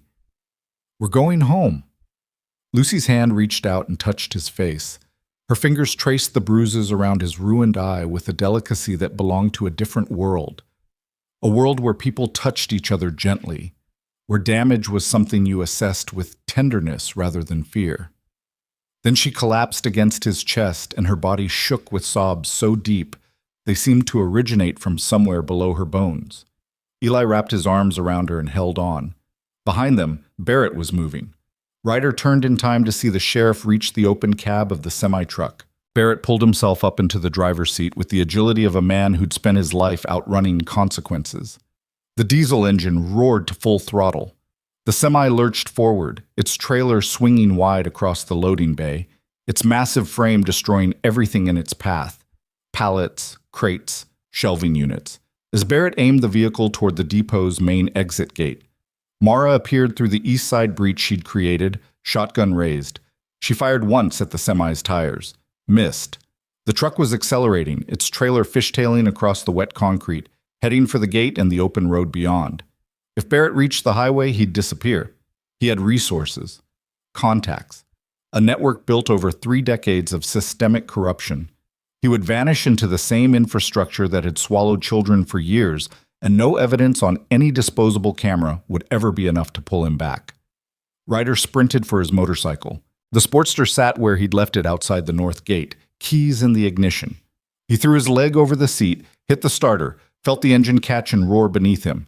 He shot through the gate and onto County Road 9 as the semi's taillights disappeared around the first curve. Rain had started again. Light at first, then heavier, turning the road surface into a black mirror that reflected his headlight back at him in fragmented streaks. The semi was fast, faster than a loaded trailer should have been, and Barrett was driving with the reckless precision of a man who understood that this road was the last stretch of highway between him and the rest of his life. Ryder pushed the Sportster to 90. The engine screamed beneath him, wind tore at his jacket, rain hammered his face like needles. The road curved and dipped through farmland and dead industrial lots, the semi's taillights appearing and disappearing around bends like the pulse of a dying heartbeat. Behind him, fading into the distance, the depot was in chaos. Children were being loaded into Vic's truck. Mara was providing cover. Diesel stood in the wreckage like a monument to controlled destruction. But Ryder wasn't thinking about any of that. He was thinking about room 114 of the Route 41 Motor Lodge. He was thinking about his brother on a stainless steel table. He was thinking about Barrett's hand on his shoulder at the funeral, the practiced weight of it, the obscene intimacy of a murderer comforting the brother of his victim. And he was thinking about the shotgun strapped to his back, and how easy it would be to end this with 4 ounces of trigger pressure. The semi's brake lights flared ahead. Barrett was turning, hard right onto Route 41, heading south toward the interstate. The trailer swung wide, its rear wheels leaving the pavement, throwing gravel and mud in a rooster tail that Ryder drove straight through. He gained ground on the straight stretch of 41. The Sportster ate the distance between them with predatory efficiency. 50 yards, 30, 20. He could see Barrett's face in the truck's side mirror now, illuminated by dashboard light, jaw set, eyes fixed forward, the face of a man running calculations even in flight. Then the semi's rear doors swung open. One of Barrett's men, hidden inside the trailer, appeared in the opening with a rifle. The muzzle flash was a white star in the rain. Ryder swerved. The bullet passed close enough that he felt the pressure change against his left ear. He dropped the bike low, almost horizontal, his knee nearly touching the wet asphalt, and accelerated under the trailer's blind spot. A second shot cracked the pavement where he'd been a half-second earlier. He pulled alongside the trailer, riding in the narrow gap between the semi and the drainage ditch, and reached back for Danny's shotgun with one hand while steering with the other. The riflemen in the trailer doors tried to track him, but couldn't angle down far enough. A third shot punched through the Sportster's saddlebag, 6 inches from Ryder's leg. Ryder raised the shotgun one-handed and fired upward into the trailer door's hinge mechanism. The blast tore the right door free. It swung outward on its remaining hinge and slammed into the road surface, sending up a shower of sparks that illuminated the rain like fireworks. The rifleman lost his footing and tumbled backward into the empty trailer. Ryder accelerated past the trailer and pulled alongside the cab. Through the passenger window, he could see Barrett. The sheriff turned his head and looked directly at Ryder. For one frozen moment, a single heartbeat stretched across the rain and the road and the roaring engines. The two men locked eyes. Barrett's expression was unreadable. Then the sheriff jerked the steering wheel left. The semi swerved into Ryder's lane. The massive cab closed the gap between truck and ditch with lethal geometry. Ryder had less than a second to react. He braked hard, the Sportster's rear tire breaking loose on the wet surface, and the semi's bumper passed within inches of his front wheel. The bike went sideways. Ryder hit the pavement at 60 miles per hour and slid across the wet asphalt in a shower of sparks and pain, the motorcycle tumbling away from him in a cartwheel of chrome and steel. His jacket absorbed the worst of it, but his left arm took the road surface direct. Skin, then muscle, then the searing white heat of exposed nerve. He came to rest in the drainage ditch. Rain filled his eyes. His left arm was on fire. The Sportster lay 20 yards ahead, its front wheel still spinning, its headlight casting a dying beam across the road. The semi's brake lights flared in the distance. Then, impossibly, the truck began to slow down. Barrett was coming back. Ryder rolled onto his stomach and pushed himself to his knees with his good arm. His left arm hung at his side, the jacket sleeve torn away, the skin beneath a raw, weeping landscape of road rash that ran from wrist to shoulder. He looked for the shotgun. It had landed 6 feet away, in the mud at the edge of the ditch. He crawled to it, picked it up. Checked the action. Mud in the mechanism, but it cycled. 2 shells left. The semi was reversing now, its backup lights painting the rain white. Barrett guiding the massive truck backward down Route 41 with the patience of a man finishing a job. Ryder stood. He planted his boots in the mud and the rain and raised Danny's shotgun with one working arm, the barrel wavering, his vision blurred, blood running from a gash above his right eye. The semi stopped 30 yards away. The driver's door opened. Barrett stepped down onto the wet pavement. He was holding a revolver. "Your brother made the same face," Barrett said, walking toward him through the rain. Right before the end, the same stubborn, stupid, heroic face, like dying for something makes it worth dying for. Ryder held the shotgun steady, or as steady as one arm and blood loss allowed. "You want to know the worst part, Ryder? Danny could have walked away. He could have deleted those photos and gone back to his garage and lived his life. But he had the same disease you have, the same thing that kid has. He couldn't leave it alone. He had to be the one who stood up." Barrett raised the revolver. "Nobody stands up, not in this town, not anywhere." The click of the revolver's hammer pulling back was the loudest sound Ryder had ever heard. Then headlights exploded from the south. A vehicle, moving fast, engine screaming, tore up Route 41 and slammed its brakes 30 feet from Barrett. The driver's door flew open and Vic Reno stepped out, his face white, his hands shaking, his voice cutting through the rain like a blade. "Barrett!" The sheriff turned. "It's over," Vic said. "Mara just uploaded every photograph from that camera to 6 different servers, news outlets, federal databases, an encrypted whistleblower network in 3 states. It's done. You can kill him. You can kill all of us. It doesn't matter anymore. The evidence is everywhere." Barrett stood in the rain between Ryder and Vic, the revolver at his side, and for the first time since Ryder had known of him, the sheriff's mask cracked. Not fear, not rage. Something worse. The exhausted recognition of a man who'd spent 30 years building something and had just watched the foundation dissolve beneath his feet. He looked at Ryder. He looked at Vic. He looked at the revolver in his hand. Then he raised the weapon again and pointed it directly at Ryder's chest. "Then I'll take the satisfaction." A shotgun blast split the night. Not from Ryder's gun. From behind Barrett. Mara Quinn stood in the road, 50 yards south, the Mossberg smoking in her hands. She'd fired into the asphalt 3 feet from Barrett's boots. Close enough to shower him with gravel fragments. Close enough to make the point. "Next one isn't a warning," she called through the rain. Barrett looked at the ground where the shot had landed. Then at Mara. Then at Ryder. He was surrounded. The revolver trembled in his hand. Rain ran down his face. His uniform was soaked, the badge on his chest catching the headlight glare in sporadic silver flashes. In the distance, the first wail of a siren cut through the storm. Real law enforcement this time, summoned by the digital wildfire that Mara and Vic had ignited across every channel they could reach. Barrett heard it too. His shoulders dropped. Not in surrender, in the mechanical failure of a man whose operating system had finally crashed. He lowered the revolver, and Ryder Vale stood in the rain on Route 41 with his dead brother's shotgun in his one working hand, blood streaming down his face, and watched the man who had murdered Danny Vale 7 years ago finally stop running. But the sirens were still far away, and in Barrett's eyes, something was rearranging. The cold administrative logic reassembling itself behind the cracked mask, the survival instinct of a man who had stayed free for 30 years recalculating its options. He still had the revolver, and Ryder had 2 shells and 1 arm and a town full of people who still believed their sheriff was a hero. The rain hammered the road between them like a countdown neither of them could stop. Barrett moved first, not toward Ryder, not toward Mara. He pivoted on his heel and threw himself back into the semi's cab with a speed that betrayed 30 years of calculated survival. The reflexes of a man who'd never once been caught because he always had one more exit planned than everyone else in the room. The diesel engine screamed. The truck lurched forward, tires spinning on wet asphalt, the trailer fishtailing wildly as Barrett floored the accelerator and aimed the rig south toward the interstate on-ramp 3 miles down Route 41. Mara fired. The Mossberg's last shell tore through the semi's passenger side mirror and shattered the window. Glass sprayed into the cab.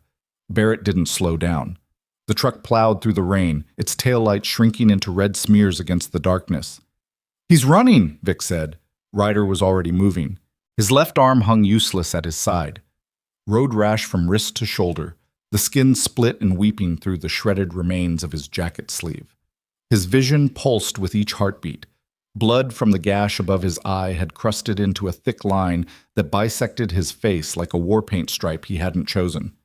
He staggered to the Sportster. The motorcycle lay on its side in the drainage ditch. The left mirror snapped off, the tank dented, the exhaust pipe scraped down to bare metal. But the frame was intact. The engine was intact. The wheels were straight. Ryder gripped the handlebar with his right hand and pulled. The bike didn't move. 250 pounds of iron and steel and his one working arm couldn't generate the leverage. Vic appeared beside him. Together they hauled the Sportster upright. Ryder threw his leg over the seat and hit the starter. The engine coughed, turned over, coughed again. "Come on," Ryder whispered. The starter whined. The engine caught on the 3rd try. Rough, uneven, a sick sound that any mechanic would recognize as damage, but running. Still running. "Ryder!" Mara's voice came from behind him. She'd crossed the distance from her firing position and stood at the edge of the ditch, the empty Mossberg hanging at her side. "The kids are secure. Vic's truck, south of the depot. Diesel's with them. But Barrett, if he reaches the interstate, he's got contacts in 4 states who'll disappear him before the feds can mobilize." "I know. Your arm is destroyed. You can barely see. That bike sounds like it's dying." "I know, Mara." She stared at him. Rain ran down her face, plastering her silver-streaked hair against her skull. Her eyes held the expression he'd seen once before, in a field hospital in Kandahar, in a photograph she'd shown him years ago during a late-night conversation neither of them ever mentioned again. The expression of a medic watching someone choose the wound over the treatment. "Don't die on that road," she said. "I'm not burying another Vale." Ryder didn't answer. He twisted the throttle with his right hand, felt the engine surge beneath him, sick but willing, damaged but not finished, and tore on to Route 41 heading south. The rain was heavier now, the kind that turned headlights into useless cones of white noise and reduced the road to a series of guesses between asphalt and oblivion. Ryder rode one-handed, his left arm pressed against his body.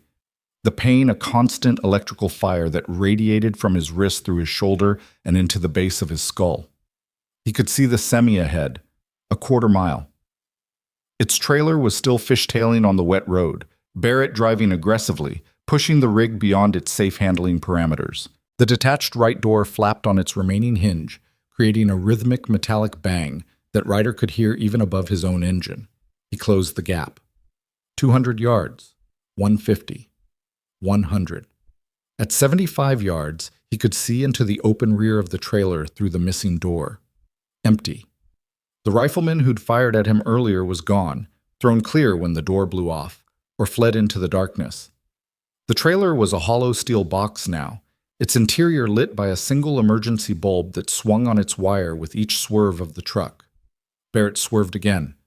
A hard left that took the semi across the center line and back, testing Ryder's position, trying to force him into the oncoming lane where a head-on collision with any vehicle would be fatal at these speeds. Ryder held his line. 60 yards. 50. The interstate on-ramp appeared ahead, a sweeping right-hand curve that rose above the surrounding farmland on a concrete overpass. Once Barrett made that ramp, he'd merge into anonymous southbound traffic and vanish. Ryder had maybe 90 seconds. He pushed the Sportster to its limit. The engine screamed, a sound that was half power and half damage, the mechanical equivalent of a man running on a broken leg. The speedometer needle touched 105. The bike vibrated with a frequency that traveled up through the handlebars and into Ryder's bones. He pulled alongside the trailer again. The open rear door was 3 feet from his right shoulder, the interior of the trailer a rushing dark rectangle.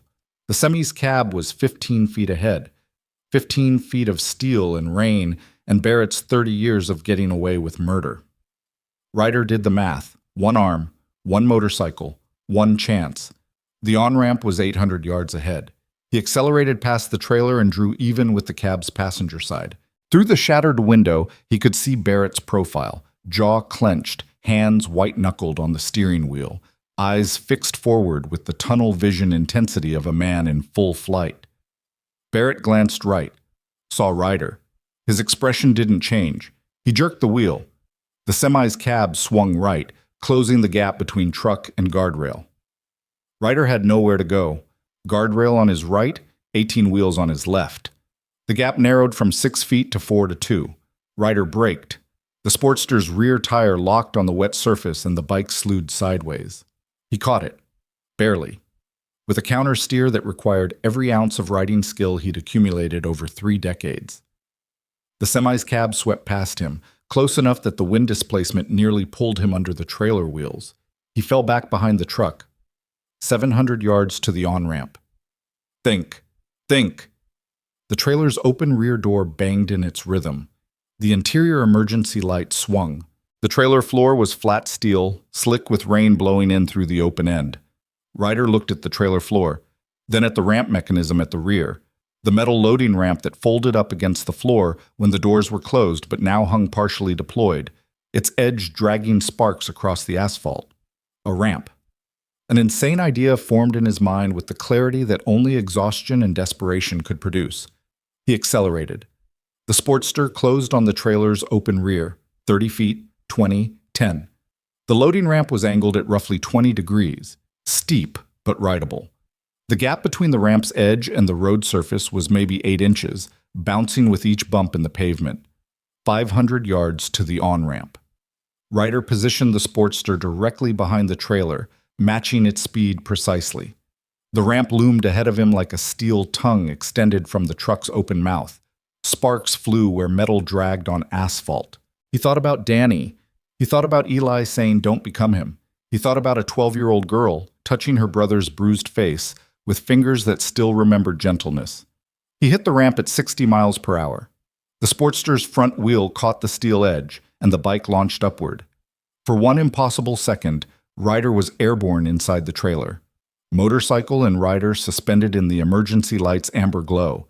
And then the wheels slammed onto the trailer floor with a bone-jarring impact that nearly threw him over the handlebars. He was inside the trailer. The motorcycle skidded on the wet steel floor. Ryder planted his right boot and muscled the bike to a stop, the rear tire spinning against the slick surface. The trailer swayed around him. The emergency light swung overhead. Rain blasted in through the open rear door. He was 15 feet from the cab's rear wall. The wall was thin, a partition between the cargo area and the cab, standard commercial construction, plywood and sheet metal. Not armor. Not reinforced. 300 yards to the on-ramp. Ryder revved the Sportster. The engine howled inside the enclosed trailer, the sound amplified to a deafening roar that filled the steel box like the voice of every ghost he'd carried for 7 years. He released the brake. The motorcycle lunged forward across the trailer floor, 15 feet of acceleration. Not enough for real speed, but enough for mass times velocity to matter. He hit the partition at 40 miles per hour. The plywood exploded, sheet metal buckled and tore. Ryder burst through the cab's rear wall in a shower of splintered wood and twisted metal, the Sportster's front wheel slamming onto the cab's floor between the driver and passenger seats. Barrett's face, for one fraction of a second, registered pure, undiluted shock. The first honest expression Ryder had ever seen on him. Ryder grabbed Barrett's shoulder with his right hand and pulled. The Sportster wedged against the dashboard. The cab filled with debris, dust, the smell of burning rubber. Barrett fought, his left hand releasing the steering wheel, his right swinging the revolver toward Ryder's face. The truck had no driver. 200 yards to the on-ramp, the semi began to drift. Without Barrett's hands on the wheel, the massive vehicle obeyed only physics, momentum, friction, gravity. It drifted left, crossed the center line, and began a slow, inevitable rotation toward the bridge overpass that carried Route 41 across the Coldwater River. Ryder slammed his forehead into Barrett's nose. Cartilage crunched. Blood sprayed across the dashboard. The revolver fired. The bullet punching through the roof of the cab, leaving a neat hole that instantly admitted a stream of rain. Barrett's grip on the weapon loosened. Ryder twisted it free with his one working hand and threw it behind him, into the wreckage of the partition. The truck hit the bridge guardrail at 55 miles per hour. Metal screamed. The cab crumpled on the passenger side as the guardrail tore through the door panel like a can opener through tin. The trailer jackknifed, the coupling point between cab and trailer folding at an angle that physics textbooks would describe as catastrophic. The entire rig slid sideways across the bridge, the trailer swinging wide and slamming into the opposite guardrail with a concussive impact that shattered the remaining emergency light and plunged the interior into darkness. The cab came to rest halfway over the bridge's edge. Silence. Not true silence. The engine was still running, a sick diesel clatter. Rain hammered the exposed cab roof. Somewhere in the wreckage, metal groaned and shifted. The bridge's guardrail creaked under the weight of the cab hanging over the river 40 feet below. Ryder opened his eyes. He was pressed against the dashboard, the Sportster's handlebars pinning his midsection. His left arm was beyond pain now. It existed in some territory past sensation, a dead weight attached to his shoulder. Blood covered his face. Blood covered everything. Barrett was slumped against the driver's door, which hung open over the void. The door's hinges had bent but held, creating a precarious platform between Barrett and the 40-foot drop to the river. Blood ran from his shattered nose. His uniform was torn. His badge hung from a single pin. The cab tilted. A slow, grinding shift of weight as gravity tested the guardrail's remaining capacity. The river was visible below, black, fast-moving, lit by the truck's one surviving headlight that pointed downward into the water like a searchlight hunting for something lost. Barrett moved. Slowly, painfully, he pushed himself upright against the driver's door. His hand reached down to the floorboard and came up with a backup weapon, a compact pistol that had been holstered under the seat. Department issue, loaded. He pointed it at Ryder. "We both die here," Barrett said. His voice was thick with blood, his broken nose making each word sound like it was being pushed through a filter. "That works for me. I'm 63 years old. I've lived enough." The cab groaned, tilted another 2 degrees. The guardrail's mounting bolts began to pull free from the concrete one by one, with small metallic pings that sounded almost musical. "But you," Barrett continued, "you're 47. You've got maybe 30 years left. You want to spend them at the bottom of the Coldwater River because of something that happened to a boy who's been dead for 7 years? His name was Danny. His name doesn't matter. Names never mattered in this. Only systems matter. Supply lines, infrastructure, money. I didn't build this because I'm evil, Ryder. I built this because this town was dying, because the factories closed and the jobs left and the tax base collapsed and nobody in Columbus or Washington gave a damn whether Coldwater lived or died. So you sold children." Barrett's expression flickered. Something that might have been shame in a man who still possessed the capacity for it, which Barrett clearly did not. "I moved product through a dying corridor to keep the economy flowing. What that product was, that was someone else's decision, someone above me. I was infrastructure." "You're a monster." I'm a civil servant who kept the lights on. The cab lurched, the guardrail screamed. One of the mounting brackets tore completely free, and the cab dropped 6 inches. Both men grabbed for anything solid, Ryder catching the dashboard, Barrett bracing against the seat frame. The pistol stayed aimed at Ryder's chest. Below them, the Coldwater River churned in the rain, its surface broken into whitecaps by the storm, the water level higher than usual from 3 days of continuous downpour. "Here's what happens," Barrett said. "You let me climb out of this cab. I walk south. I disappear. You never hear from me again. The operation is over. You've seen to that. The evidence is out. I'm finished in Mercer County, but I don't need Mercer County. I need a beach in a country with no extradition treaty and a bank account that's been accumulating for 30 years. And the children? The children are free. Thanks to you. Congratulations." "And Danny?" Barrett stared at him. "Danny is dead, Ryder. Killing me doesn't bring him back. Dying with me doesn't bring him back." The cab groaned. The remaining guardrail bolts strained. Barrett was right about one thing. If this cab went into the river, they both died. The cab would sink in seconds. The water was freezing, fast, deep. With one working arm and blood loss, Ryder would last minutes at most. But Barrett was wrong about everything else. "You don't get to walk away," Ryder said. "Then we both die." "Maybe." Barrett studied him with the appraising look of a man who'd spent his career reading people and deciding their fates. Something in Ryder's face told him what he needed to know. "You're not bluffing," Barrett said. "No. You'd actually die on this bridge to stop me." "I die on this bridge because my brother died on Route 41 and nobody stopped you then. Someone stops you now, even if stopping you costs everything." The cab shifted again. The tilt was approaching critical. The angle where gravity would overpower friction and the entire structure would slide off the bridge into the river below. Maybe 30 seconds, maybe less. Barrett's gun hand trembled, not from fear, from the cold calculus of a man whose exit strategy had just been invalidated. Then a sound from behind them. Inside the wrecked trailer, movement, footsteps on steel, someone climbing through the partition wreckage. Eli appeared in the shattered wall between the trailer and the cab. His face was a mask of bruises and exhaustion. His fractured ribs made every breath a visible effort. His hands gripped the torn edges of the partition, his body framed in the jagged opening like a figure standing in a wound. He'd followed them.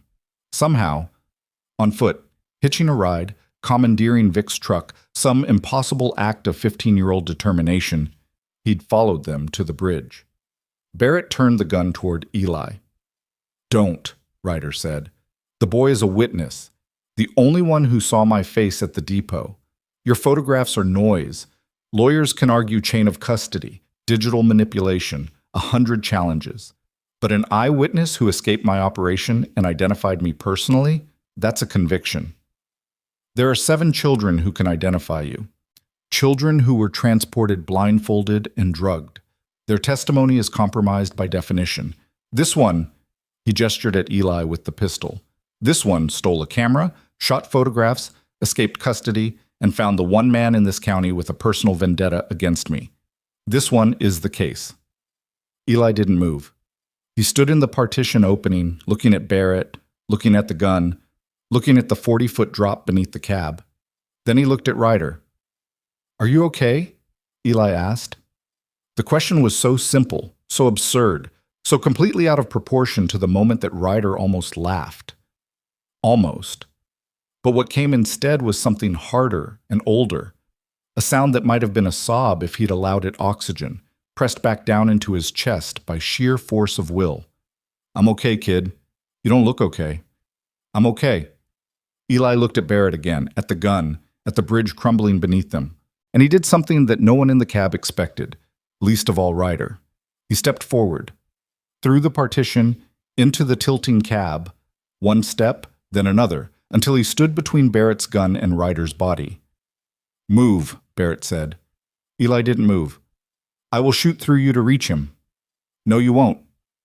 "You don't know what I'm capable of." "I know exactly what you're capable of." Eli's voice was steady, quiet.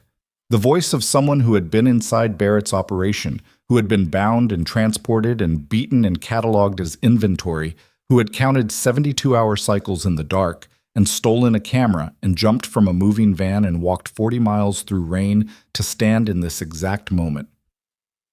I've seen everything you're capable of, and you've never once pulled the trigger yourself.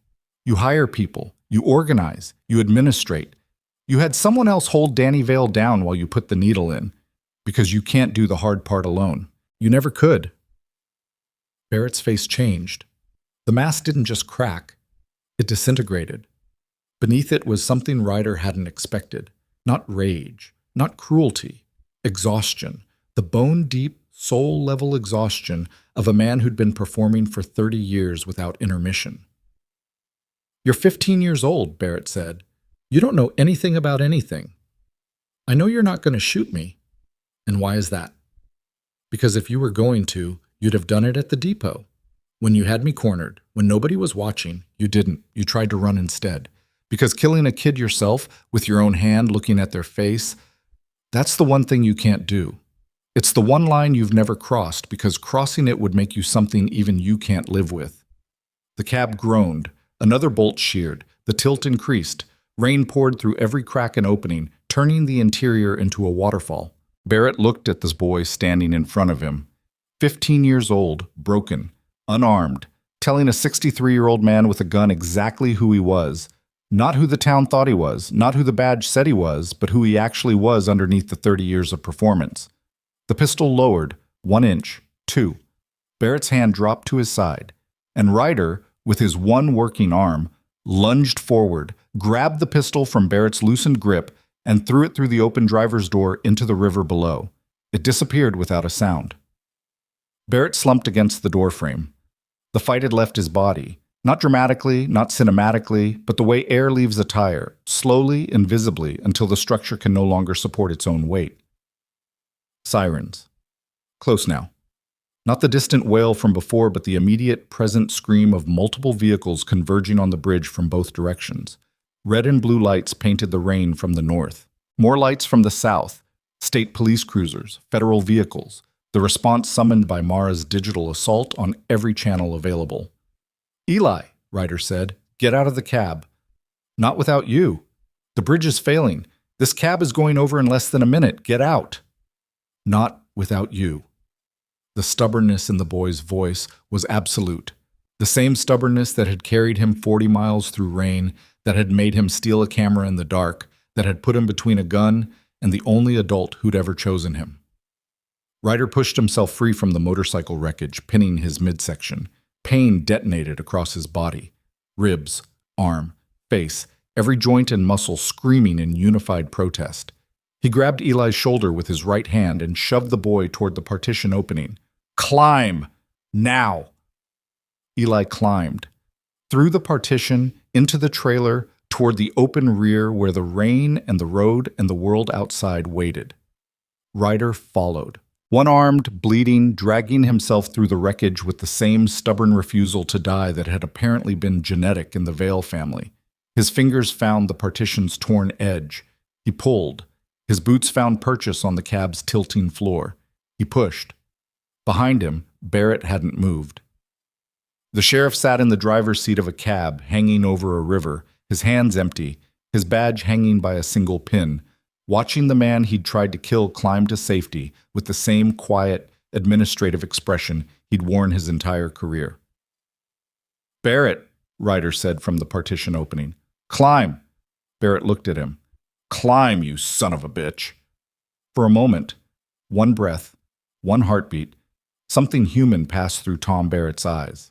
Not remorse, not redemption, just the ancient animal recognition that dying alone in a river was worse than facing what waited on the other side of the bridge. He climbed. They made it through the trailer and out the open rear door 30 seconds before the guardrail's final bolt surrendered. The cab tore free and dropped, slowly at first, then with the sudden acceleration of mass obeying gravity, and hit the Coldwater River with an impact that sent a geyser of black water 40 feet into the air. The Sportster went with it. Ryder watched his motorcycle, his dead brother's rebuilt motorcycle, the machine he'd poured 7 years of grief into maintaining, sink into the river and vanish beneath the current. He stood in the rain on the bridge, one arm hanging dead, blood covering every inch of him, and watched the last physical piece of Danny Vale disappear into water so dark it looked like it had never reflected light. Eli stood beside him. The boy reached out and took Ryder's good hand. Not dramatically, not symbolically, just the way a child takes an adult's hand when neither of them can stand alone anymore. They stood like that as the police cruisers reached the bridge. Doors opened. Officers emerged into the rain. Commands were shouted. Flashlight beams swept across the wreckage. The jackknife trailer, the destroyed guardrail, the two figures standing hand in hand at the edge of a gap in the bridge that hadn't been there 5 minutes ago. And behind them, sitting on the wet asphalt of Route 41, with his hands resting on his knees and his badge finally fallen from his chest, Tom Barrett waited. State troopers approached with weapons drawn. Federal agents in tactical gear materialized from vehicles that bore no county markings. A helicopter appeared overhead, its searchlight turning the rain into a curtain of liquid silver. Barrett raised his hands, slowly, precisely. The way a man surrenders when surrender is a logistical decision rather than an emotional one. He was handcuffed on the bridge in the rain, read his rights by a federal agent who spoke in a monotone that suggested she'd rehearsed this moment on the drive up, and led to a black SUV that had no sheriff's department markings on it. As he passed Ryder, Barrett stopped. The agents flanking him tensed. Barrett looked at Ryder with an expression that had been stripped of every performance, every mask, every carefully constructed persona. He was brave, Barrett said. Your brother, for what it's worth. It's worth nothing, Ryder said. Barrett nodded, as if that was the only honest exchange they'd ever had. They put him in the SUV, the door closed, the vehicle pulled away. And Tom Barrett, 32-year sheriff of Mercer County, disappeared into the same rain-soaked darkness that had covered his crimes for 3 decades. Ryder's legs gave out. He went down on the bridge asphalt, slowly, controlled, the way a building collapses when the demolition charges fire in sequence. First his knees, then his hand, then his shoulder. Then he was lying on the wet road surface, staring up at the rain falling from a sky so black it seemed like the atmosphere itself had been bruised. Ryder! Eli's voice, distant, filtered through the ringing in his ears. Medic! Someone else, Mara? Shouting from somewhere far away, getting closer. Hands on him. The cold snap of nitrile gloves against his skin. Fingers on his neck, finding his pulse. Mara's face appearing above him, backlit by the helicopter's searchlight, rain streaming down her jaw. Stay with me, she said. Open your eyes. Stay with me, Ryder. He tried to speak. His mouth formed words, but no sound came. You stupid, stubborn, magnificent idiot, Mara said, and her voice cracked on the last word, the first time Ryder had ever heard Mara Quinn's voice break. You drove a motorcycle into a moving truck. Who does that? He wanted to tell her it had seemed logical at the time. He wanted to tell her that Danny would have laughed. He wanted to tell her that somewhere at the bottom of the Coldwater River, the Sportster was finally at rest, and maybe that was where it had always been headed. But instead, his vision narrowed. The last thing he saw before the darkness took him was Eli's face above his own, bruised, swollen, 15 years old, and the boy was saying something that Ryder couldn't hear over the rain and the sirens and the helicopter and the sound of his own heartbeat finally, reluctantly, slowing down. But he could read the boy's lips. Stay. Just that one word. Stay. And somewhere in the space between consciousness and the dark, Ryder Vale decided that for the first time in 7 years, someone had given him a reason to listen. The first thing Ryder heard when he came back was the beeping. Steady. Mechanical. The antiseptic rhythm of a heart monitor translating his existence into a series of green peaks on a black screen. Each beep was a small argument against the darkness. Proof that the machinery inside his chest was still operational, still turning over, still refusing to quit despite every reason he'd given it. He opened his eyes. White ceiling. Fluorescent lights behind frosted panels. The smell of industrial disinfectant mixed with something softer, clean cotton, maybe, or the particular sterility of hospital air that had been recycled through filters designed to remove everything human from it. His left arm was immobilized in a rigid splint and wrapped in layers of gauze that made it look like it belonged to someone twice his size. An IV line ran from his right hand to a bag of clear fluid hanging from a steel pole. His ribs were taped. The gash above his eye had been sutured, 7 stitches, he'd learn later, and covered with a butterfly bandage. He turned his head. Mara sat in a plastic chair beside the bed, her boots propped on the metal railing, a paper cup of hospital coffee balanced on her knee. She was reading a 2-day-old newspaper with the casual intensity of someone who'd been keeping vigil long enough to exhaust every other form of entertainment. "What day is it?" Ryder's voice came out as gravel scraped across concrete. Mara folded the newspaper. "Thursday. You've been out since Tuesday night. The kids. All 7 are in protective custody. Federal, not county. Eli made sure of that. He refused to let anyone wearing a Mercer County badge near them, threw a chair at a deputy who tried to enter the waiting room." A pause. The deputy backed off. "Lucy?" "With Eli. They haven't been separated since the depot." A social worker tried to take Lucy for a separate interview, and Eli physically blocked the doorway until they agreed to let him stay in the room. Mara's voice carried something Ryder hadn't heard in it before. Not admiration exactly, but recognition. The recognition of one stubborn survivor identifying another. "That kid's got more fight in him than most adults I've served with." Ryder closed his eyes. The beeping continued. The IV dripped. "Barrett? Federal detention. No bail. The photographs are in evidence, all 23 exposures. Vic's whistleblower contact distributed copies to 4 news outlets and 2 federal databases before Barrett's lawyers could even file for a restraining order. It's everywhere, Ryder. National news, congressional inquiries. The FBI is dismantling the entire corridor. 3 states, 14 arrests so far, with more coming." She paused. "They found the motel records. Room 114, Route 41 Motor Lodge. The original guest log from the night Danny died. Barrett's name wasn't on it, but his department credit card was. For the room next door." Ryder's jaw tightened. "The coroner who ruled it an overdose has been arrested. 2 deputies who helped stage the scene are cooperating with prosecutors. They're going to reopen Danny's case officially." Mara set her coffee down and leaned forward. "Ryder, they're going to clear his name. The overdose ruling will be vacated. Danny's death will be reclassified as a homicide." The words entered Ryder's body like a slow-moving wave, not crashing, not violent, just a deep tidal pressure that rose through his chest and pressed against the backs of his eyes. 7 years. 7 years of people looking at him with the quiet pity reserved for families of addicts. 7 years of strangers in town who didn't say it to his face, but said it to each other. Danny Vale, the younger one, drugs. Such a shame, and Ryder just let it happen.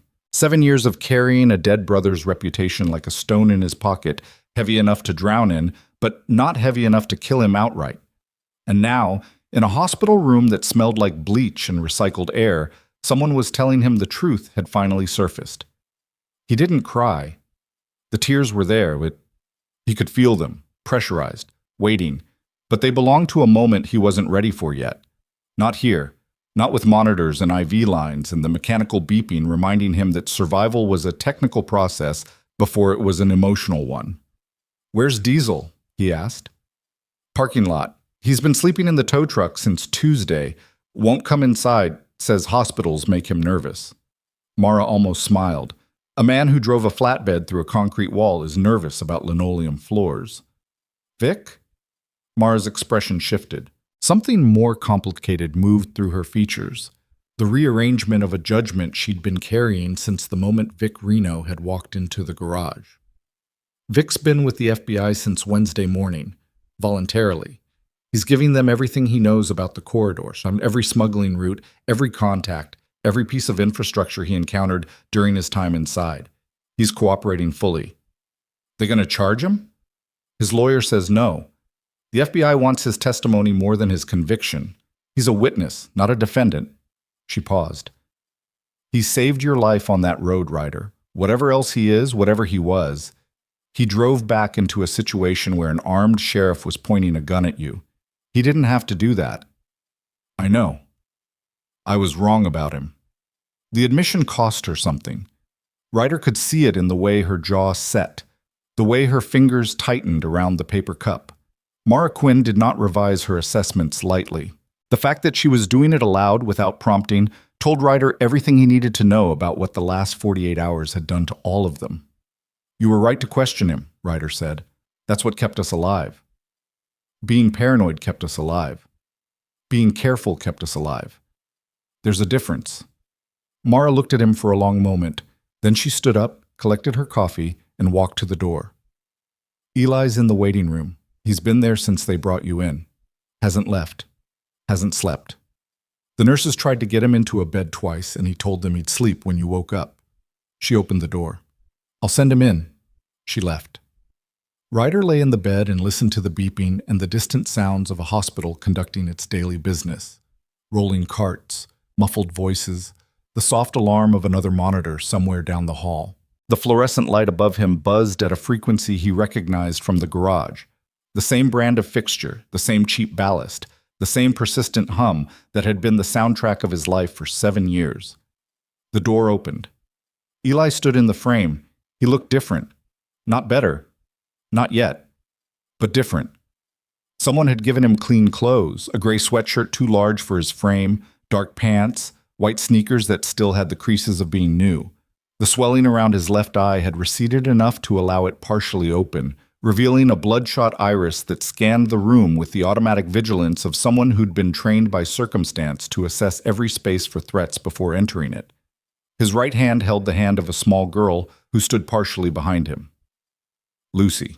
Ryder saw her for this first time in person, not through a chain-link fence, not in the ghostly reverse of a photographic negative, but here, real, standing in a hospital doorway in a purple sweatshirt with a cartoon she was too old for printed on the front. Dark hair pulled back in the same messy ponytail he'd seen at the depot. Eyes that matched her brother's. Dark, watchful, carrying a depth of experience that no 12-year-old's eyes should contain. She was holding Eli's hand the way a shipwreck survivor holds a piece of driftwood, not with hope, but with the understanding that letting go meant drowning. "Hey," Ryder said. Eli walked to the bedside. Lucy followed, her eyes fixed on Ryder with an intensity that was part evaluation and part something else. The cautious, preliminary calibration of a child deciding whether a new adult was safe. "You look terrible," Eli said. "You said that before." "It's still true." Ryder looked at Lucy. The girl hadn't spoken. She stood beside Eli with her shoulders slightly hunched, her free hand gripping the hem of her sweatshirt, her body angled so that Eli remained between her and the bed. "Lucy," Ryder said. "I'm Ryder." She didn't respond. Her eyes moved from his face to his bandaged arm, to the IV line, to the monitor, and back to his face, reading him the way you'd read a document in a language you were still learning. "He's the one," Eli said quietly to his sister. "The one I told you about. The garage." Lucy's grip on Eli's hand tightened. Her eyes stayed on Ryder. Then, very slowly, she nodded. One nod. That was all. But the weight of it, the cost of a 12-year-old girl deciding to acknowledge a stranger as something other than a threat, was greater than anything that had happened on the bridge. Ryder nodded back. "There's a chair," he said to Eli. "Sit down before you fall down." Eli sat. Lucy stood beside him, her hand still locked in his, her gaze now moving around the room with diminishing urgency, checking the corners, the window, the door, the monitor, and gradually, incrementally, finding nothing that required defensive action. "The FBI wants my testimony," Eli said. "Full deposition. Every detail of the operation, routes, faces, procedures, timeline. They want to do it next week. You okay with that?" "I don't have a choice." "You always have a choice." "No." Eli's voice was quiet but absolute. "I don't. Because if I don't testify, the case weakens. And if the case weakens, the people above Barrett walk. And if they walk, this happens again. Different town, different kids, same system." The maturity in the boy's voice was not the kind that came from wisdom. It was the kind that came from damage, the forced, premature understanding of how the world actually operated, learned not in classrooms but in the back of a transport van, counting hours in the dark. "I'll be there," Ryder said. Eli looked at him. "You don't have to." I'll be there.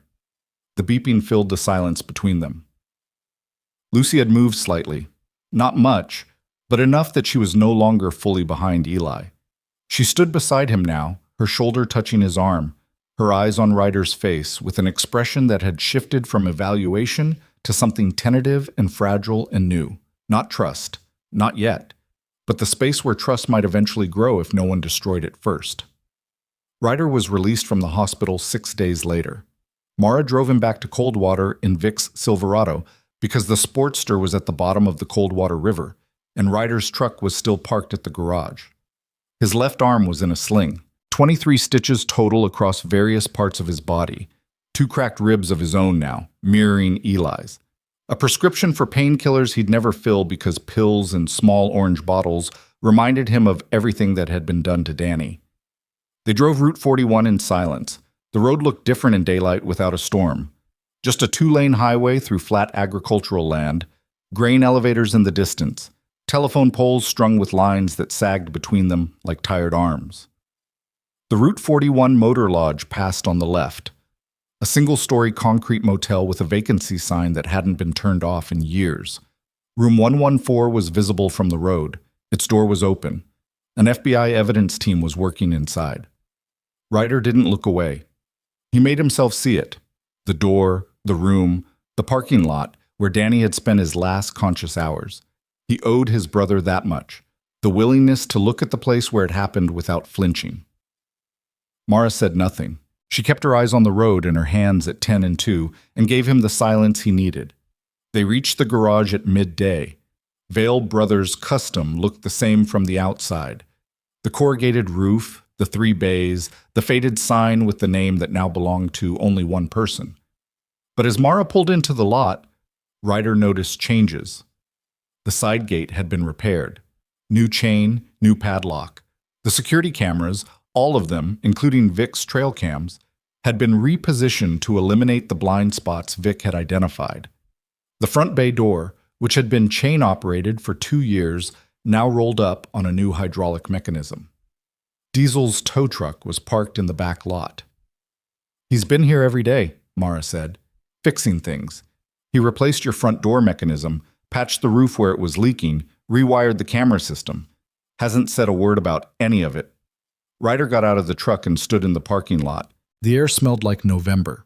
Cold, clean, carrying the faint sweetness of decaying leaves and the sharper edge of approaching winter. No rain. The sky was a pale, washed-out blue, the kind that followed storms, as if the atmosphere was too exhausted to produce color. He walked to the front bay and pushed the button. The new hydraulic mechanism hummed and the door rolled up smoothly, effortlessly, with none of the grinding protest of the old chain system. Inside, the garage had been cleaned. Not just tidied, cleaned. The concrete floor had been scrubbed. The workbenches had been organized. Tools hung on their proper pegs. The oil stains that had been accumulating for years were still there. You couldn't remove those without removing the concrete itself. But everything else was in order. The motorcycles in various stages of repair had been covered with clean tarps. The parts room had been restocked and reorganized. And Danny's workbench, the one with his handwriting on the pegboard, the torque specs and part numbers, and the crude exhaust design, had been left exactly as it was, untouched. Every piece of paper, every pencil mark, every smudge of Danny's fingerprints preserved. Diesel stood beside it, a wrench in his hand, his red beard still untrimmed, his expression still unreadable. He looked at Ryder. Ryder looked at the workbench. "Thank you," Ryder said. Diesel shrugged, set down the wrench, walked to his tow truck, started the engine, drove away. That was his goodbye. For now. Diesel would be back. Ryder knew this the way he knew the sound of a healthy engine, intuitively, through years of experience reading the machines and people that mattered to him. Diesel would be back because Diesel had decided this garage was worth maintaining, and once Diesel decided something was worth maintaining, it stayed maintained. Mara left the next morning. She packed her medic bag and her riding gear and wheeled the Indian Scout out of the garage bay where she'd stored it. The November air was sharp, carrying the first real bite of winter, and her breath formed small clouds as she strapped the bag to the rear rack. Where? Ryder asked. Cincinnati. There's a veterans crisis center that needs a volunteer trauma medic. They don't pay, but they provide housing. She pulled on her riding gloves, the left one covering the scars she never showed, and looked at Ryder with an expression that was equal parts fondness and warning.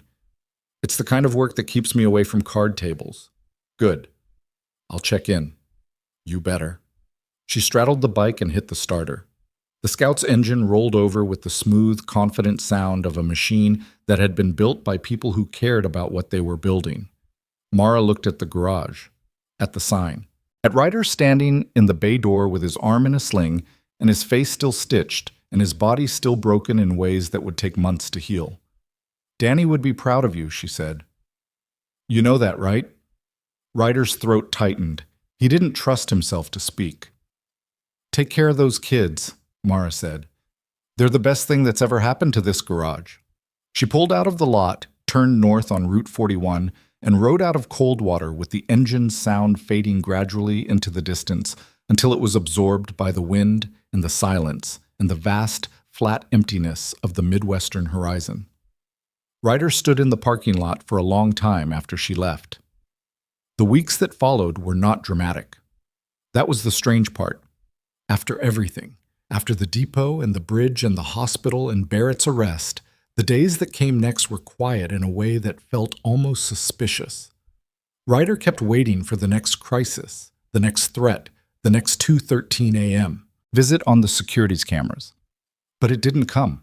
What came instead was paperwork, social workers, court-appointed attorneys, family services assessments, background checks, home inspections, the bureaucratic machinery of a state attempting to determine what should happen to two children who'd been failed by every institution designed to protect them. Eli and Lucy had been placed in emergency foster care in the county next to Mercer, a temporary arrangement that lasted exactly 11 days before Eli called Ryder from the foster home's landline at midnight. She's not sleeping, Eli said. His voice was low, controlled, the voice of a boy trying to solve a problem he'd been solving alone for too long. She wakes up every 2 hours. She checks the windows, she checks the doors. She won't eat if there's a man in the room. The foster father is a good guy. I know that. But she can't be in a house with a man she doesn't know. Not yet. What do you need? Ryder asked. I need her to feel safe. What does safe look like? A pause. Long enough that Ryder could hear the boy breathing, hear the weight of the question pressing against him. It looks like your garage, Eli said. The process took 3 months. 3 months of hearings, evaluations, character references, and a judge who'd been personally affected by the Barrett revelations, and was inclined to believe that unconventional arrangements sometimes serve children better than institutional ones. Vic testified to Ryder's character. Mara submitted a written statement from Cincinnati. Diesel appeared at the hearing in a clean shirt, the first clean shirt anyone had ever seen him wear. And when the judge asked him to describe Ryder Vale's fitness as a guardian, Diesel said 4 words. He doesn't give up. The judge granted temporary guardianship in January. The garage changed, not all at once, not in some dramatic renovation montage. It changed the way all real things change, slowly, unevenly, with setbacks and awkward adjustments and moments of failure that nobody filmed or narrated. The cot in the back office became Eli's bed. He refused anything better. Ryder offered to set up the upstairs apartment, 2 bedrooms, a kitchen, a bathroom that actually worked. But Eli said he wanted to stay in the garage, close to the ground, close to the exits, close to the sound of Ryder working on engines late at night, because the sound of tools on metal had become the thing his nervous system associated with safety. Lucy took the smaller room upstairs. Mara had sent a box of secondhand art supplies from Cincinnati, pencils, markers, a set of watercolors that had been partially used and donated to the Veterans Center, and Lucy had arranged them on the windowsill with the same careful precision she applied to everything in her life, as if the proper placement of objects could prevent the world from shifting beneath her feet. She didn't speak much, not at first. Weeks passed where her only communication was through Eli, whispered requests, pointed fingers, the occasional nod or head shake that carried the weight of entire conversations compressed into a single gesture. But she drew. Every day, on whatever surface was available, notebook paper, napkins, the backs of parts invoices, the cardboard flaps of shipping boxes. She drew the garage. She drew the motorcycles. She drew Diesel's tow truck and Mara's Indian Scout from memory. She drew Ryder at his workbench, hunched over an engine, his bandaged arm in its sling, his face in profile. She drew Eli sleeping on the cot. The drawings were not sophisticated. They were 12-year-old drawings, proportions slightly off, perspective approximate, colors chosen by instinct rather than theory. But they were precise in the ways that mattered. The details she included told Ryder exactly what she saw and what she valued: the specific angle of the garage's bay doors, the pattern of oil stains on the concrete floor, the way light came through the high windows at 4 in the afternoon and made golden rectangles on the wall. She was mapping her environment, drawing the place into existence so it couldn't be taken away. Ryder understood this without being told. He'd done the same thing with engines his whole life, disassembling, examining, cataloging every component until the machine had no secrets left, until it was known, until it was safe. He bought her a proper sketchbook from the art supply store in Lima, left it on the kitchen table upstairs without a note. The next morning, it was gone from the table. He found 3 new drawings taped to the garage wall by noon. The first winter was hard. Not externally. The garage had heat, a forced air system that Diesel had serviced in November. And the upstairs apartment was insulated enough for comfort. Ryder had steady work. The Barrett scandal had put cold water on the national news, and with it came attention, visitors, journalists who needed their rental cars serviced, curiosity seekers whose motorcycles conveniently developed problems within town limits. But the nights were hard. Eli's nightmares came in cycles. 3 or 4 quiet nights followed by one that wasn't. Ryder would hear the boy thrashing on the cot at 2 or 3 a.m. and go sit on the concrete floor beside him without touching him, without speaking, just being present until the breathing stabilized and the tremors stopped. Sometimes Eli woke. Sometimes he didn't.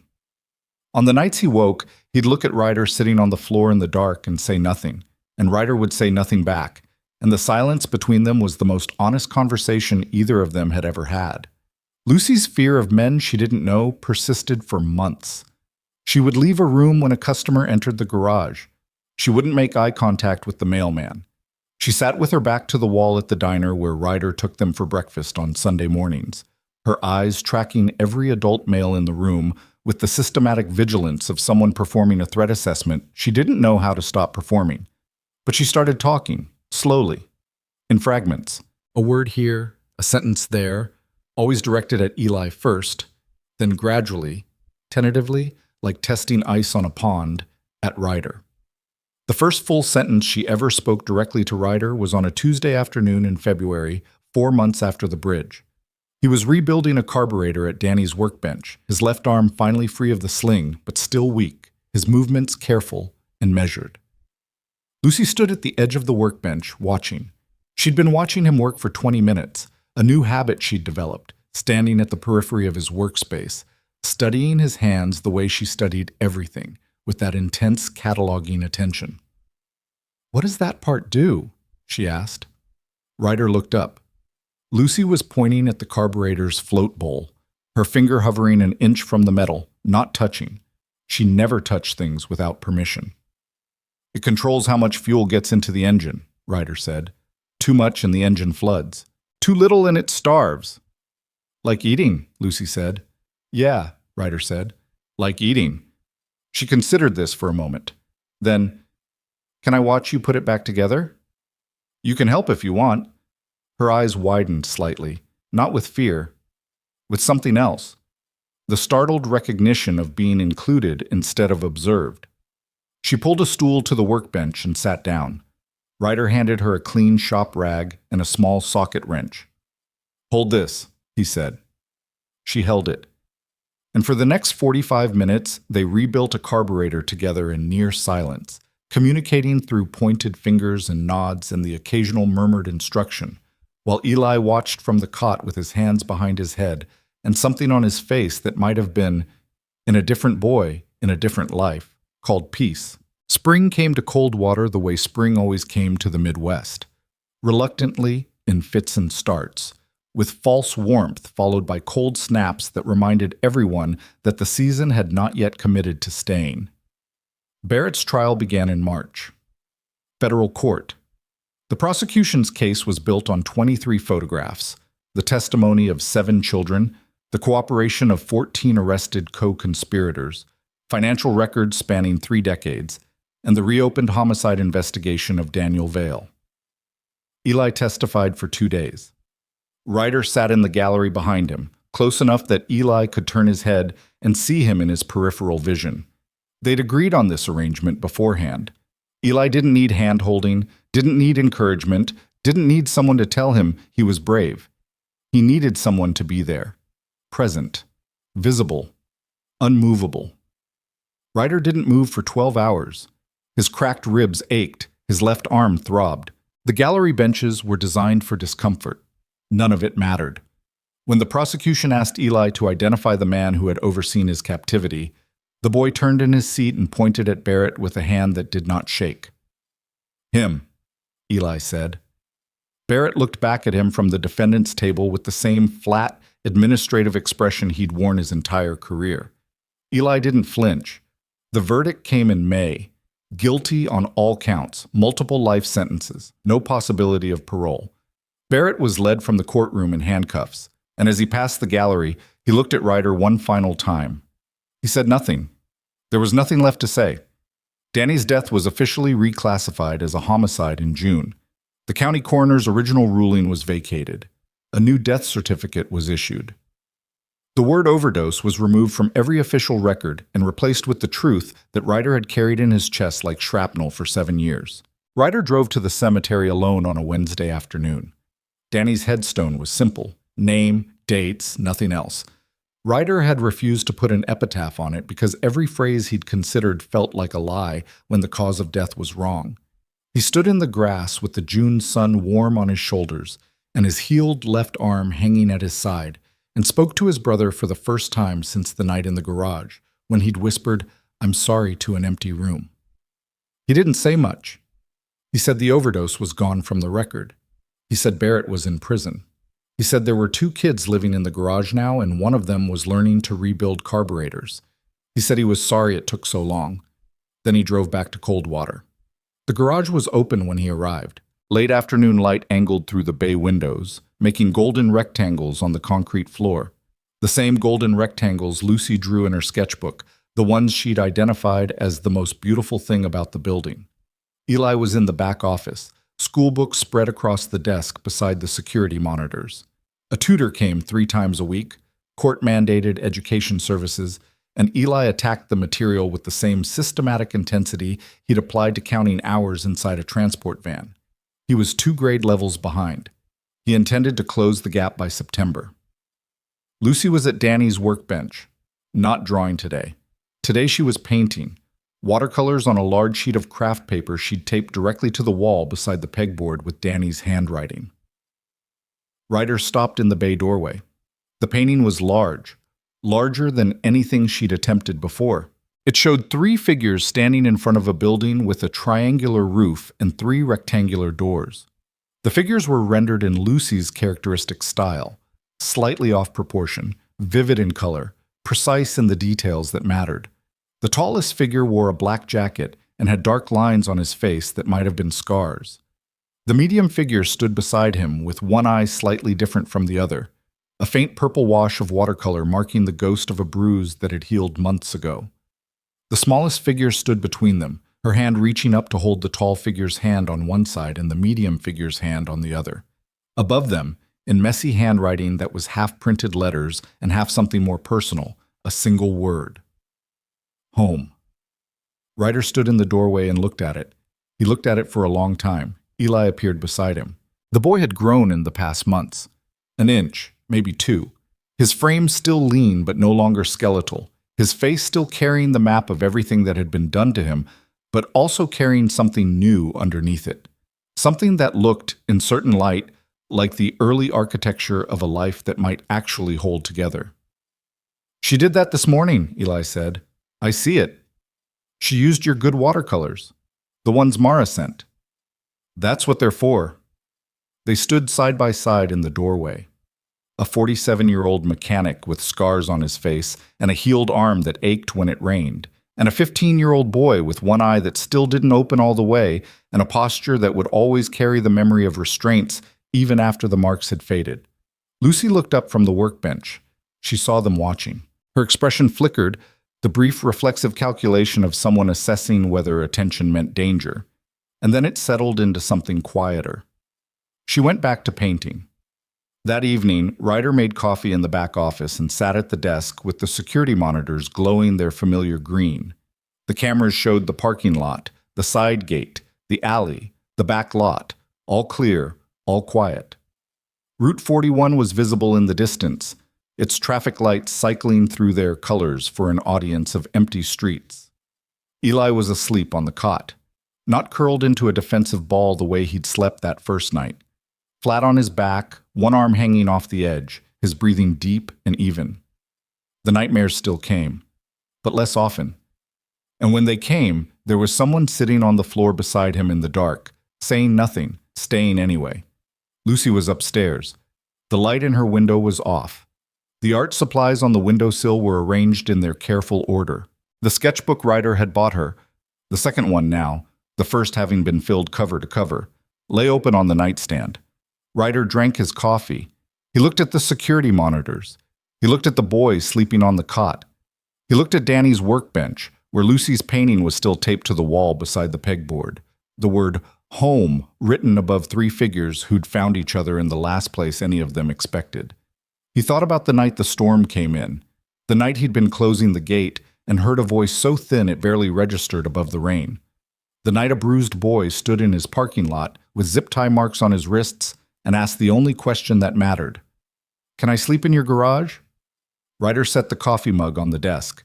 He pulled off his jacket, the same canvas work jacket he'd worn that night, patched now in 3 places, the left sleeve replaced after the road rash destroyed the original, and walked into the garage. Eli was asleep. The blanket had slipped off his shoulders. Ryder laid the jacket over him. The boy shifted, didn't wake. His hand found the jacket's collar and pulled it closer, the way a child pulls a blanket in sleep. Instinctive, wordless, the body's oldest language for recognizing safety. Ryder stepped back. He stood in the garage in the quiet, in the hum of the fluorescent lights and the ticking of cooling engines and the distant sound of a truck passing on Route 41. In the smell of motor oil and coffee and clean cotton and the faintest trace of watercolor paint drifting down from upstairs. A man who had spent 7 years believing he destroyed everyone close to him. A man who had carried his brother's death like an engine block chained to his chest, dragging it through every day, every night, every silent hour in a garage that still bore a name he couldn't bring himself to change. He looked at the sign above the bay door. Vale Brothers Custom, plural. He'd never changed it because changing it meant admitting Danny was gone. But standing here now, with a boy sleeping under his jacket and a girl's painting on the wall, and the truth of his brother's death finally written in the language of justice instead of lies, Ryder understood something he hadn't understood before. The sign wasn't wrong. It had never been wrong. Danny was in the workbench he'd built with his own hands, in the pegboard notes that nobody else could read, in the exhaust design sketch that had never been fabricated but still hung on the wall like a blueprint for something beautiful that hadn't been built yet. Danny was in the garage because the garage was what Danny had left behind, and the people sleeping inside it were what the garage had become. Not a graveyard, not a monument, a home. Ryder Vale turned off the lights. He sat down in the desk chair in the back office, the security monitors casting their green glow across his face, the coffee growing cold beside him, the boy's breathing steady in the dark. And for the first time in 7 years, the man who'd spent his whole life believing he couldn't protect anyone fell asleep without dreaming of everything he'd lost. Because the night that bruised boy asked to sleep in his garage was the night both of them were saved.